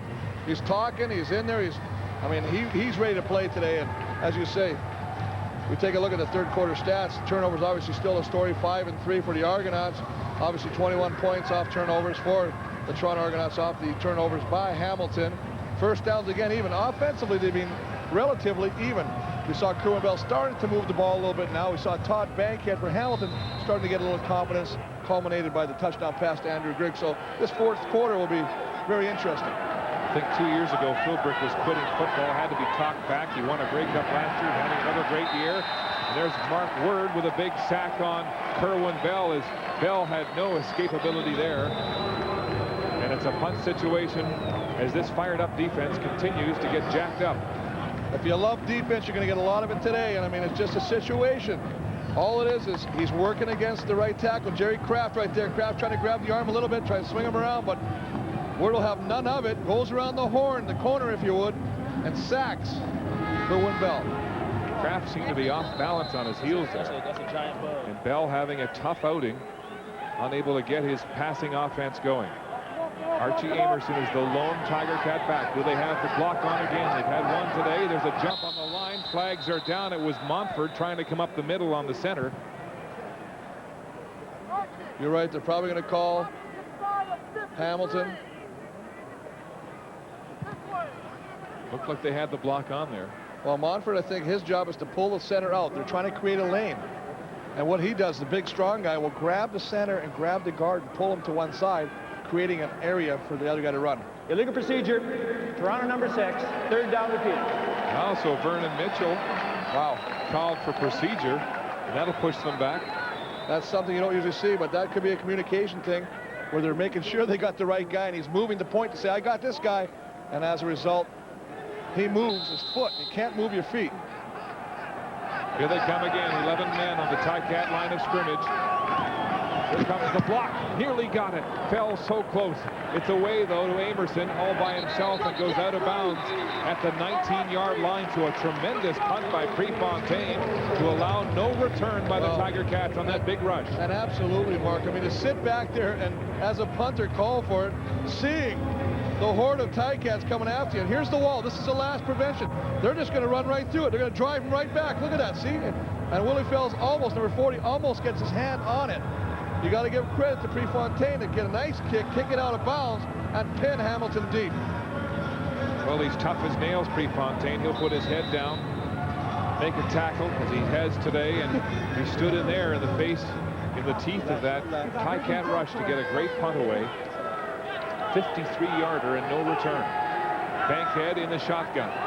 First down, Ticats at their own 19. It's a handoff draw up the middle to Ronald Williams, but it took a while to develop, and the Argos recovered. I'll tell you one of the things I'd like to see Hamilton do. They're doing that delayed draw, and they're sucking everybody on that defensive line in to wrap up Ronald Williams. I think what they should do sometime, and that'll come with experience, is Todd Bankhead should keep the ball and run around the corner now. Keep that backside end honest, create a hole. If you don't have him respect that, he's just going to cheat down and take away that run every time. You can see him just going in there. Yes, in fact, Dunbrack was frozen there on the outside. He may have been able to roll out. 6 receivers set, 5 to the wide side for the Cats. Bankhead. It's complete to Amerson, and a great open field tackle by Mitchell. And they'll be shy of the first down. Well, easy for you to say, but what I don't understand still is the fact that they're not going deep. I'm getting the Mark Lee disease here, but they've got to go deep. I'm watching Darren Flutie run down the field, and we haven't seen either Kerwin Bell or Bankhead try to stretch this defense. They're taking all the short, easy routes, and they're getting stuffed as soon as they make the catches. It's very... Have to get some cement for that front tooth.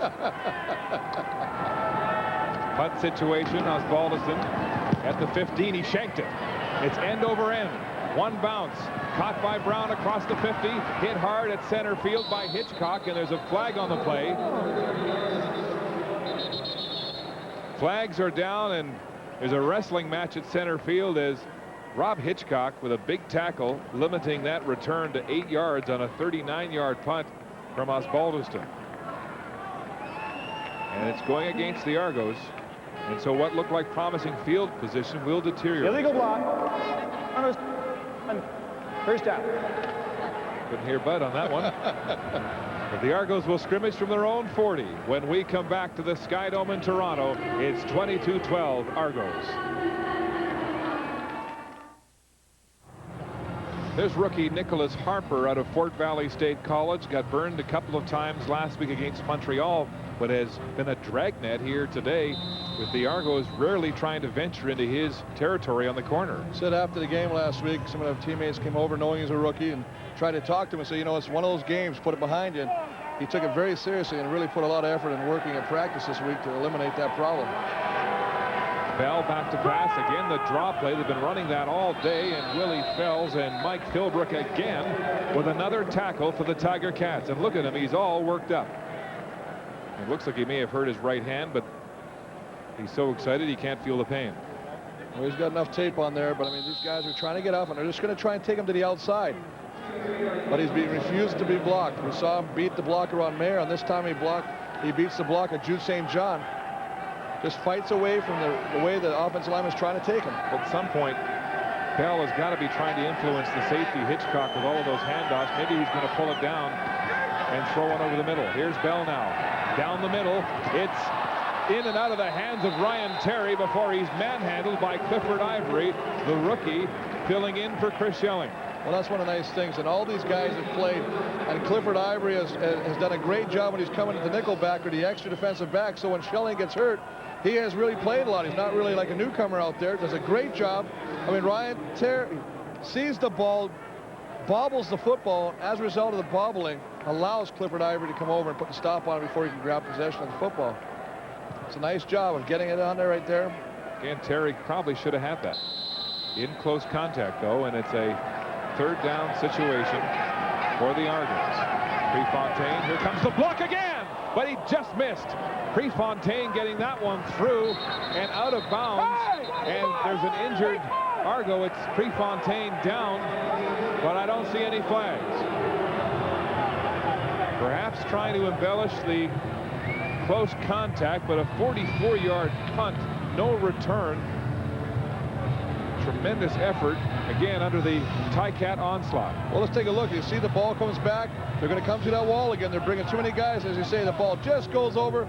Willie Fells rolls late into Noel Prefontaine, and you can see the referee is right there. He felt that it wasn't instrumental in the play. It wasn't, it was preventable. Therefore, did not throw the flag. Hank Olisic, the former great Argo punter, on the bench working with Prefontaine, but how many tips does he need today? He's having an outstanding afternoon. Here's Bankhead rolling from the pocket. He throws a wobbly Gabler, and it's complete to Darren Flutie, and a first down. Wobbly Gabriel, brother Wally Gabriel. And so that's the first time we've seen Bankhead roll out of the rush and buy himself some time. Well, this is something they should do. I'm telling you right now, you can't sit back there all the time and sit back right behind your center. You got to start stretching and attacking the sides. I remember playing with a guy like Matt Dunnigan. He would go crazy if he had to sit back there all the time. You got an athlete, use the athleticism he has by stretching the defense, taking the defense side to side. This time of year, there are hunters out there. That would have been shot down immediately. Bankhead, first down. Tiger Cats. Flutie comes in to help out with a block, a handoff up the middle, and Ronald Williams with a head of speed there, crashing over the 40 to about the 42-yard line. A good run on first down of about 6 yards. And more of actual dive, fast hitting play this time. We've seen a dive before. This is just give him the ball, let him go.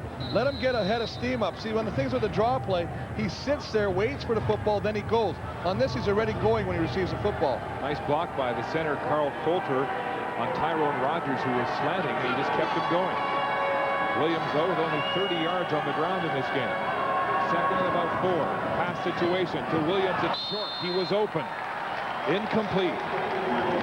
And a punt situation. And a nice job of mixing it up. Chop block. The Hamilton offensive line is going to bring down the hands so he can throw the football.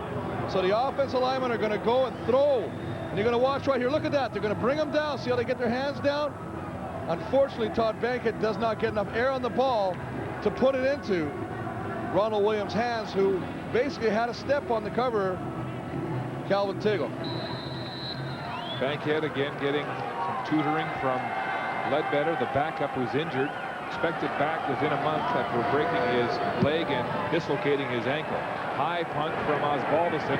Forces Brown inside his 20, bellying back to the 15. Beats the tackle of Ivory, tries to get outside. There's Walters. And then the punt cover team lets him loose again.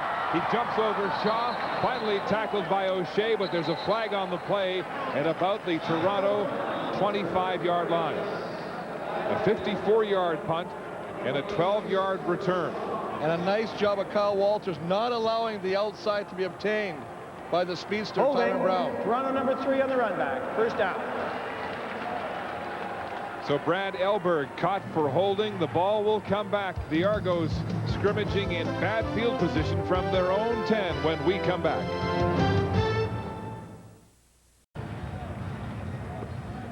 Nine minutes and 28 seconds to play in the fourth quarter. The Argos with a 22-12 lead over the Tiger Cats. A lead stoked by the defense with 22 points off of turnovers. And Kerwin Bell yet to get the offense going. Starting at his own 10-yard line on this series. Shotgun formation. Nobody in the backfield. Rolling. It's a hitch pass, a swing to Mitchell. He breaks a tackle, forced out of bounds across the 16-yard line. The gain will be 6 or 7 yards on the play as they finally get Mitchell back into the game. Well, if you're going to run a hitch, you've got to get this guy inside. Watch 62 Morgan. Reach outside, pull him back to the inside. Little face mask. Very lucky to get called to that. Joe Monfort still strong enough to get to the quarterback. And looking at the official, because he's probably lucky he didn't get flagged. Well, most definitely.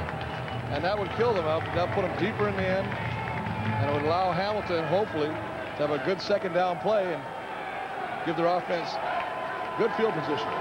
Second down and 4. Fake handoff. Now he'll roll on the pitch out, or rather the flare pass to Ryan Terry. Play action and a first down. This is something we've been talking about that we said Todd Bankhead should have done. And this is exactly what Kerwin Bell does. He takes it away from where they expect him to be. They know he sits in the pocket all the time. Play action. Give it to Michael Jenkins. He gets outside. He frees his defensive end. That allows him to get to the outside, make the easy toss to Ryan Terry. Ryan Terry does the rest and picks up a crucial first down. Ryan Terry back after missing last week's game in Calgary with an injured thumb. Had a tremendous rookie season, but injuries have plagued him this year. He missed all of training camp in the first 3 games after abdominal surgery. There's the handoff on the draw up the middle. Lots of running room for Jenkins, and he's hit hard at about the 35-yard line. Flags are down after the play as one of the Argos went down.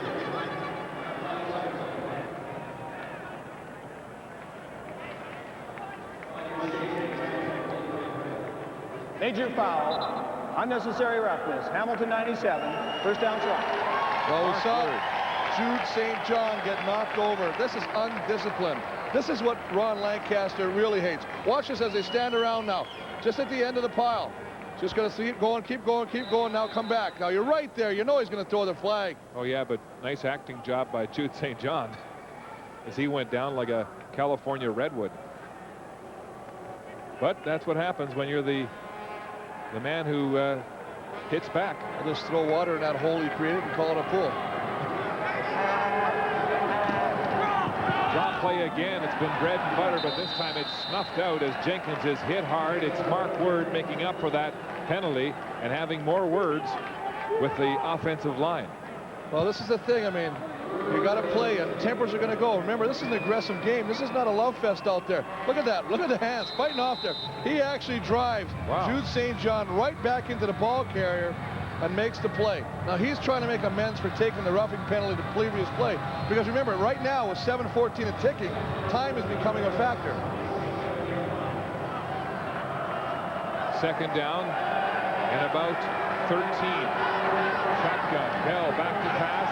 Pressure, gets it away. It's complete to Brown. More flags in the play as Gerald Bond can't hold on to him, and then Brown drives up the sideline before being driven out just across center field. But flags in the Argo backfield. Well, no one said it was going to be the easy day blocking number 53, Joe Monfort. Just ask Dwayne Morgan. I mean, he's having a... Holding. Toronto 62. Second down repeated. It's a hard day at the office when you got to block this guy all day, and I mean, he just tries to get him and puts the paw out, tackles him down. You see him right in the bottom of your screen right here. Watch, just pulls him now. He's got to ride him to the ground. Get him away from the quarterback, pull him, throw him, hog tie him. Montford very low on that pursuit. Tough to block when he's that low. His big thing is he gets off the ball so quick. And that's why you got to change the snap count a couple times. Change the cadence. Don't let him get a regular feast of on one. Montford hunting for another scalp. He's got one today. Here's the flare pass to Mitchell. Good block. He's got some running room. And then finally, Montford comes all the way back and makes the tackle. A long 2nd and 12 or 22 situation. And they'll move the yardsticks back to about the line of scrimmage, maybe a yard or two shy of that. 3rd down. Hey, go in your den right now. Go get your encyclopedia or dictionary if you would. Look up the word hustle. You're going to see this man's picture there right now. Look at this. He's rushing the quarterback. He's as deep as a quarterback. Number 53, Joe Montford. And who's the one that ends up making the play? 12 yards down the field, number 53, Joe Montford. Tremendous effort. And it puts the Argos into a punt. 11 men again on the line of scrimmage for the Tiger Cats. Archie Amerson, the only man back, as they keep trying to block the Argo punts. They've got one today, and close on 2 other occasions.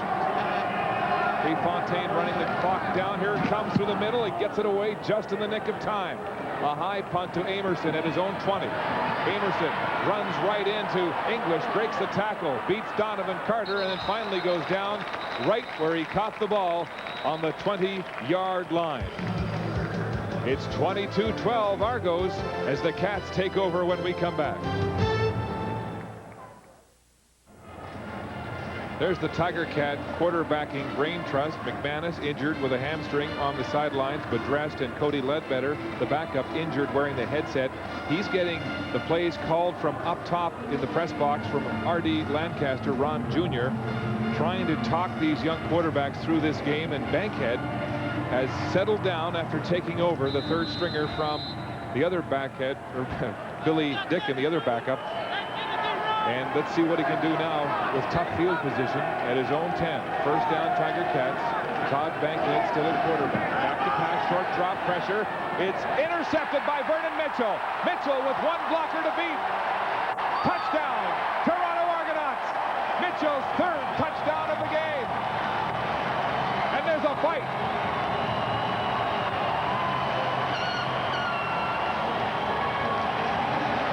Donovan Carter coming off the edge in the face of the rookie, who let it go perhaps a bit hurried on the play, and Mitchell with his 2nd interception and 3rd touchdown of the game. Well, unbelievable. I'll tell you what, if he woke up this morning and would have thought that someone would have told him that he was going to score 3 touchdowns today, he'd have said, "You're crazy." Listen, look at, and you know the funny thing about that throw? Nobody around. I mean, the ball was fluttered. We just had talked how we thought that Todd Bankhead seemed to have some composure about him. But, I mean, look at this. Look, that ball is thrown way behind the intended receiver, Darren Flutie, where only Vernon Mitchell could have caught that football. Well, again, it looked like it was too long to develop. He was looking. Throwing to an area rather than throwing where the receiver actually is. So another turnover, another touchdown. Point after from Marini is good for the Argos. And it's 29-12 as Bankhead goes back to Ledbetter on the sidelines, and Mitchell has another game ball to put away to celebrate a tremendous afternoon for him. 3 touchdowns. Well, the funny thing is, I mean, you got to look at it. I mean, Antonius Bonner leads the team. He's not playing right now. And he's got 4 interceptions. Vernon Mitchell's getting quickly caught up with his 2nd one of the game today. And adjusting nicely after playing a lot of the season at safety, being moved over to inside halfback when Marcelo Simmons took over in the middle. But there are the points from turnovers today. All of the Argos, 28 points. Well, they really feel, Toronto does it. They got a great group of young secondary players right there that can interchange, and that's the key to good people. They can move around and play different positions, whether it be safety, halfback, or probably one of the harder positions, cornerback. And I tell you what, they're doing a fine job today. Now is Billy Dickin coming back in. McManus warming up with him on the sidelines. Usually the quarterback with the helmet on is the man coming back. Well, you're 17 points down. You have 5:09 left in the game. Obviously, that doesn't look like a man that's too happy about or anticipating coming back in the game. We saw the other quarterback, Billy Dickin, throwing the football. maybe it's, Ron Lancaster says, maybe it's a chance to see, put him back in. He's had some time now to watch him from the sidelines. Kickoff from Prefontaine deep to Archie Amerson at his own 12-yard line. Amerson looking for a wall outside. He's got one block, then forced out of bounds by Brad Elberg, but more flags are down on the play. Amerson has been flushed out on virtually every return today. A 62-yard kickoff from Prefontaine and a 12-yard return. Well, going against the Cats. Holt, number 94, to the Hamilton first down. Well, Mark Verbeek, backup offensive lineman, comes in for short yardage, getting called or tagged with the holding call, and puts his team deep in his own territory, starting at their own 19-yard line. And Billy Dicken is indeed back in, quarterbacking the Ticat offense. Well, he gave up 21 points in the first quarter. Intercepted once, fumbling twice. Having a chance to sit on the sidelines, talk with the coaches, and he's play acting there. Nobody there to play act with. And then he one-hops the ball intended for Andrew Grigg. The play action, he turned around, there was nobody there to fake it to. Well, I've been in a situation where sometimes you have a revolving quarterback coming in, and it's really tough to get any kind of idea or continuity among the group because it's a new guy. He's got his plays he likes to run. I respect the fact that Billy Dick is trying to get to the outside, but it looks like, as you say, there was nobody for him to throw the football, and it ended up being a bad toss in any event. Well, it was trying to roll, use some play action to take the heat off the rush and get away from the pocket. Second down, 10. At the 20, back to pass in the shotgun. He'll roll again, pursuit from Johnny Scott. He's got time at the sideline. He throws it low again, but there were two Argo defenders right there. The first man who could have made the pick was Adrian Smith, and Johnny Scott is slow getting up. Well, Johnny Scott, nice job of initially getting into the end, getting some pressure, but Gary Brown coming back, chopping him, allowing Billy Dicken to get outside to the left at the short side of the field and have an opportunity to try and throw this football, but Billy Dicken again throws sidearm, trying to force a situation that isn't there. You're going to watch right now. It all starts off by coming up. Now, there's 72. He's coming in your screen right there. He's going to get some pressure. Now, as he comes over, 67 is going to come and chop him. That allows Billy Dicken to get some side. Now, watch this. He throws kind of side over the shoulder. Ball's floating. And as you say, Adrian Smith has got the best opportunity to catch that football. Dicken was drafted by the San Francisco Giants as a shortstop. Looked like he was trying to turn the double there. Big, huge block downfield. As Tyrone Brown is forced out of bounds with little or no gain. Welcome back, George Namako, licking his chops after one of the most vicious hits of the game. Well, the 8-year veteran lines him up, and he looks for him, and he welcomes. Handoff up the middle, Michael Jenkins, and there's nowhere to go. Here's another look at that hit on the punt cover. Well, George Namako is going to come into your screen. You can see him right at the top there, and he just welcomes the rookie, Mike Juhas. He ear-hold him. Ear-hold him, put him down. Newly added web design features. What else? They're talking about new web design features. The Argos relaxing with a 29-12 lead. Well, I guess they'll bring out the ticker tape and start checking their stocks pretty soon.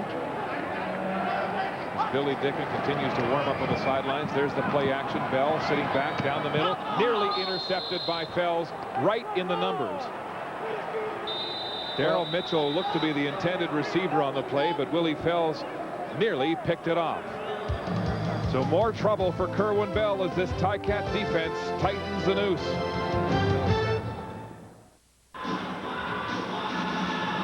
Kerwin Bell on the phone up to the Argo spotters booth after nearly throwing an interception. Well, he's trying to get the ball to Darryl Mitchell. Now he sits out, he gets in a roll, he gets right there. Now stop it right there. Look at how open he is right now. Now he's in the zone. Now if we roll it, the ball's got to be going. Now to get it there, if you throw it too late, it allows your linebacker, in this instance, Willie Fells, to come over and make a play on the football.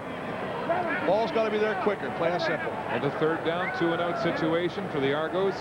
Prefontaine, again, an 11-man rush coming for the Cats. It just gets it away again. A beautiful spiral, angle to the sidelines. Amerson has it at the 25, beats one tackle, going back across the wide side, gets outside, looking for some blocks, gets another one, now down the sidelines. He's still in bounds, finally driven out at center field. Roger Dunbrack, but there's another flag down back towards the original line of scrimmage. A 45-yard punt under pressure by Prefontaine and a 29-yard return by Amerson. Illegal interference, 53, Montreal. Hit the kicker before he crossed the line of scrimmage. First down, Toronto. Well, that's Monday we're going to see Montreal. I think he probably meant Montfort. He obviously meant Joe Montfort. Let's take a look as the ball comes back again. Now Wall, they're getting a lot of pressure going through there. Now watch Montfort, take a look at him, see? And all he does on that instance there, and just gives a little shot to Noel Prefontaine. Interfere with him. Just interferes with him because remember, the kicker can go down and recover the football. Yep. And the kicker, in this case, Prefontaine, happens to be one of the best tacklers downfield. Now, Jimmy Kemp is coming in with 2:26 to play in the game for the Argos, as Kerwin Bell has been troubled all afternoon getting his offense going. Kemp losing his starting job 4 weeks ago. 2 weeks in a row, we talked about the fact he just doesn't seem comfortable. He's had a great couple games, and all of a sudden he's just... fucking week. Well, Ron Lancaster clearly upset on the sidelines. Kemp goes to work for the Argos. First down at their 51. He'll stay on the ground. Ryan Terry with a head of speed up the middle, hit by Willie Fells. And there's another flag on the play. Some words exchanged by G. Shillingford, number 85 for the Argos. Looks like rough play. It's really turning into a slugfest out there. Major foul, unnecessary roughness. Toronto number 85, dead ball foul, it's second down. So Shillingford making a rare appearance in this football game, and he makes it a dubious one. Let's go to the sidelines now. Here's Peter Rutgeiser. Toronto Argonaut receiver Andrew English doesn't look like he's coming back to this game. He has a dislocated finger, looked like a curve on a hockey stick, so I wouldn't believe that he's coming back in the contest with about 2:21 left in the game. This could be painful. Chris, you've got 3 or 4 of them already on your hand. And they're not straightening out. But boy, can I hit a puck. And the penalties really mounting. 30 yards against the Argos as they stay on the ground. The Argos nursing this lead and, of course, trying to run the clock down with 2:17 to play. And the thing that's really going to frustrate Ron Lancaster is the fact that his defense has really done the job. They've really done a good job of shutting down the Toronto Argonauts. It's just the fact that their offense has given them way too many points. We're talking 28 points off turnovers. And the defense has really done the job for the Argos, scoring all of their points. As Mike Clements said, they'd have to be the backbone, and this is a bad sign. Ryan Terry is down again. An injury-plagued season for this gifted sophomore. Missed last week with the thumb injury in Calgary. You mentioned had the abdominal surgery at the beginning of the year in training camp. Had an ankle injury late last year, the end of the season, and looks like they're working on his left knee, which is a curse to a running back. Well, absolutely. We'll take another look at it. You can see him coming in there. He's coming back inside, trying to slide to. Remember, he's a slasher. He's trying to find it, and you can see he gets bent over. There's a guy in the bottom, and Aaron Williams on top pulls him over, and I think they kind of hyperextended or twisted the knee a little bit. We can only hope it's not that serious. Well, the Argos use a multi-back offense. Got 4 running backs in their depth chart, and they like to rotate Terry and Jenkins. Keep Burse in for protection, but Burse went down earlier in this game. We saw Burse with a little bit of a limp in the leg, left leg, and Mike Philbrick with his arm bloodied. Look at his jersey. He's got some gouges, and he's got ice on that hand that he was favoring earlier. He's had an outstanding day. He really has. He's played magnificent in the middle. The whole team we talked about how it's worn. Look at his jersey. I mean, look at right here. Look at all the tears. And his, I mean, there's a lot of grappling. There's Joe Higgins, I think, who went out weeks ago, a gifted linebacker.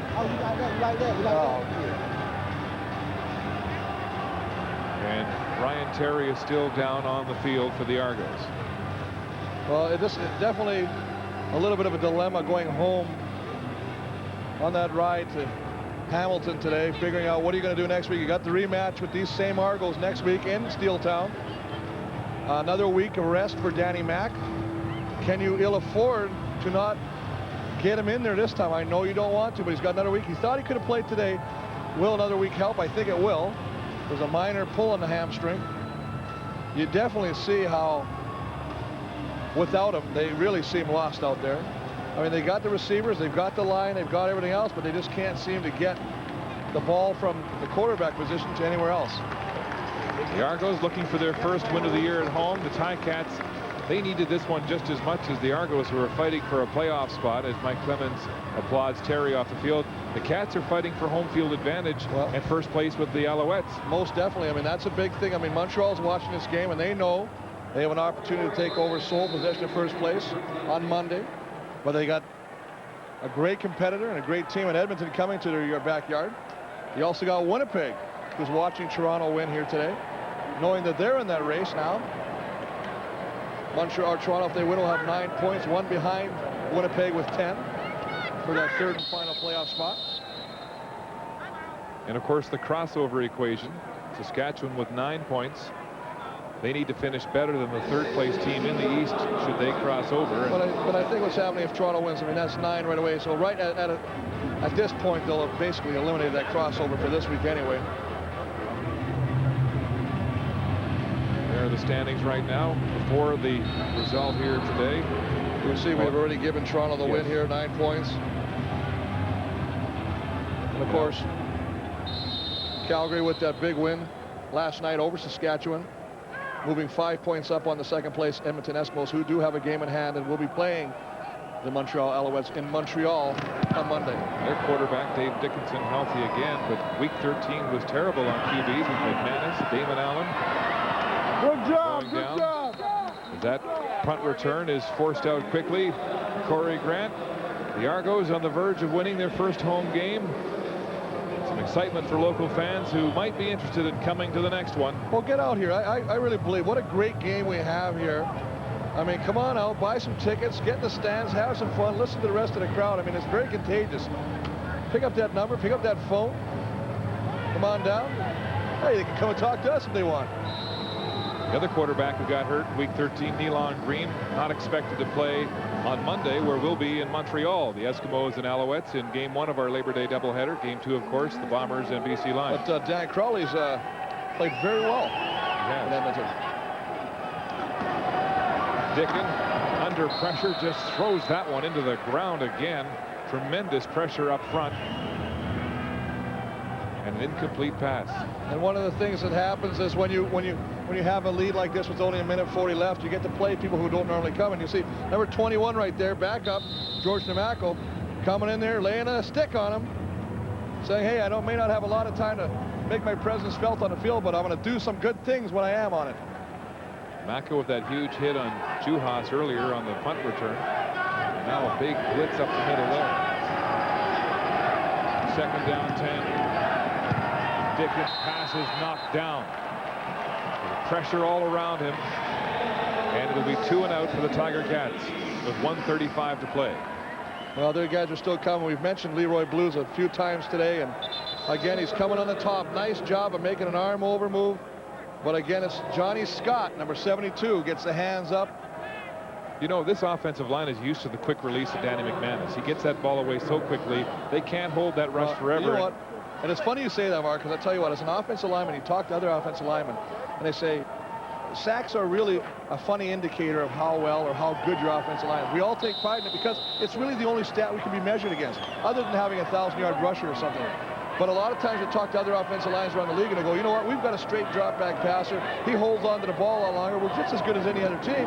And you kind of see some semblance of what they're saying by the fact of the pressure that Toronto has generated against this offensive line in Hamilton today. Indeed, one of the best offensive protections in the league is having trouble because these young rookies have been holding the ball. A 40-yard punt and no return as it goes out of bounds. And the Argos will try again with 1:27 to go and trailing 29-12. The thing that still is interested in me, and I have not seen one ball thrown to Tyrone Brown today. We saw a couple thrown to Daryl Mitchell. He had no catches, no stats a week ago either. I mean, why don't you just get a cardboard figurine and line them out there? I mean, seriously, you got to use all your arsenal. Well, the Argo defenders with a tremendous day's work. Absolutely. Winning this one for the offense. Both defenses had a great day at the office. Kemp on the ground. Jenkins moving quickly through the middle of the Ticat defense and close to a first down at center field. Here are the stories today. Turnovers. Dickin fumbling there. The first series of the game. Fred Perry, the touchdown. Dickin intercepted by Vernon Mitchell. He returns it for the first of 3 touchdowns today. Tip drill. Donovan Carter has it. Trips up. Laterals to Vernon Mitchell with number 2. And then this errant pass picked off by Mitchell to make it the hat trick today for the secondary. A great, great day for this Argo defense. Handoff up the middle again. And it looked like Welsh on the carry. There's Mitchell enjoying 3 TDs. His first 2 interceptions ever in the CFL. The rookie celebrated by the veteran, Little Shaq, Johnny Scott. Little Shaq. Shaquille O'Neal. Boy, does he ever look like him, I tell you, eh? He's got the mug. Boy, made it happen this game. He's got some cannons on him, too. He's got some pistols. Radioactive D lineman. Oh, he's trying to give the D lineman some glory here. Well, he's doing a good job, and these guys did do a good job. We talked about the fact that we got to win, That's all we want. Johnny Scott and Tyrone Rogers, the guys in the middle, these 2 guys we featured in our pregame show had to come through, and they did. Handoff right up the middle. It's Burse. And the Argos continue to eat the clock up. 32 seconds to go in the game. And a 29-12 lead. There are your game notes. Well, we talked about what we had to do, and obviously 3 fumbles and 3 interceptions. Eliminate the big plays. Well, we talked about defenses on both sides have played very well. Offense for Toronto, execute and make plays. Again, 160 yards of net. I mean, need to create turnovers. Well, that's the big one. Here's the big one right here, people. This is the game winner right there. 28 points off turnovers. So the defense making the grade on both sides of the ball today. The offense is failing as the clock ticks down. Running this one to 7 seconds. Mike Pinball Clemens with his first win at home. Vernon Mitchell with a red letter day. 3 touchdowns, 2 interceptions, and 1 on a lateral. What does that make Pinball's record? What's Mike's record? 3-1. Not a bad record. Not a bad record at all. There's some critics in this city thought it was a bad move, a PR move in the beginning to go to him when they fired John Heward.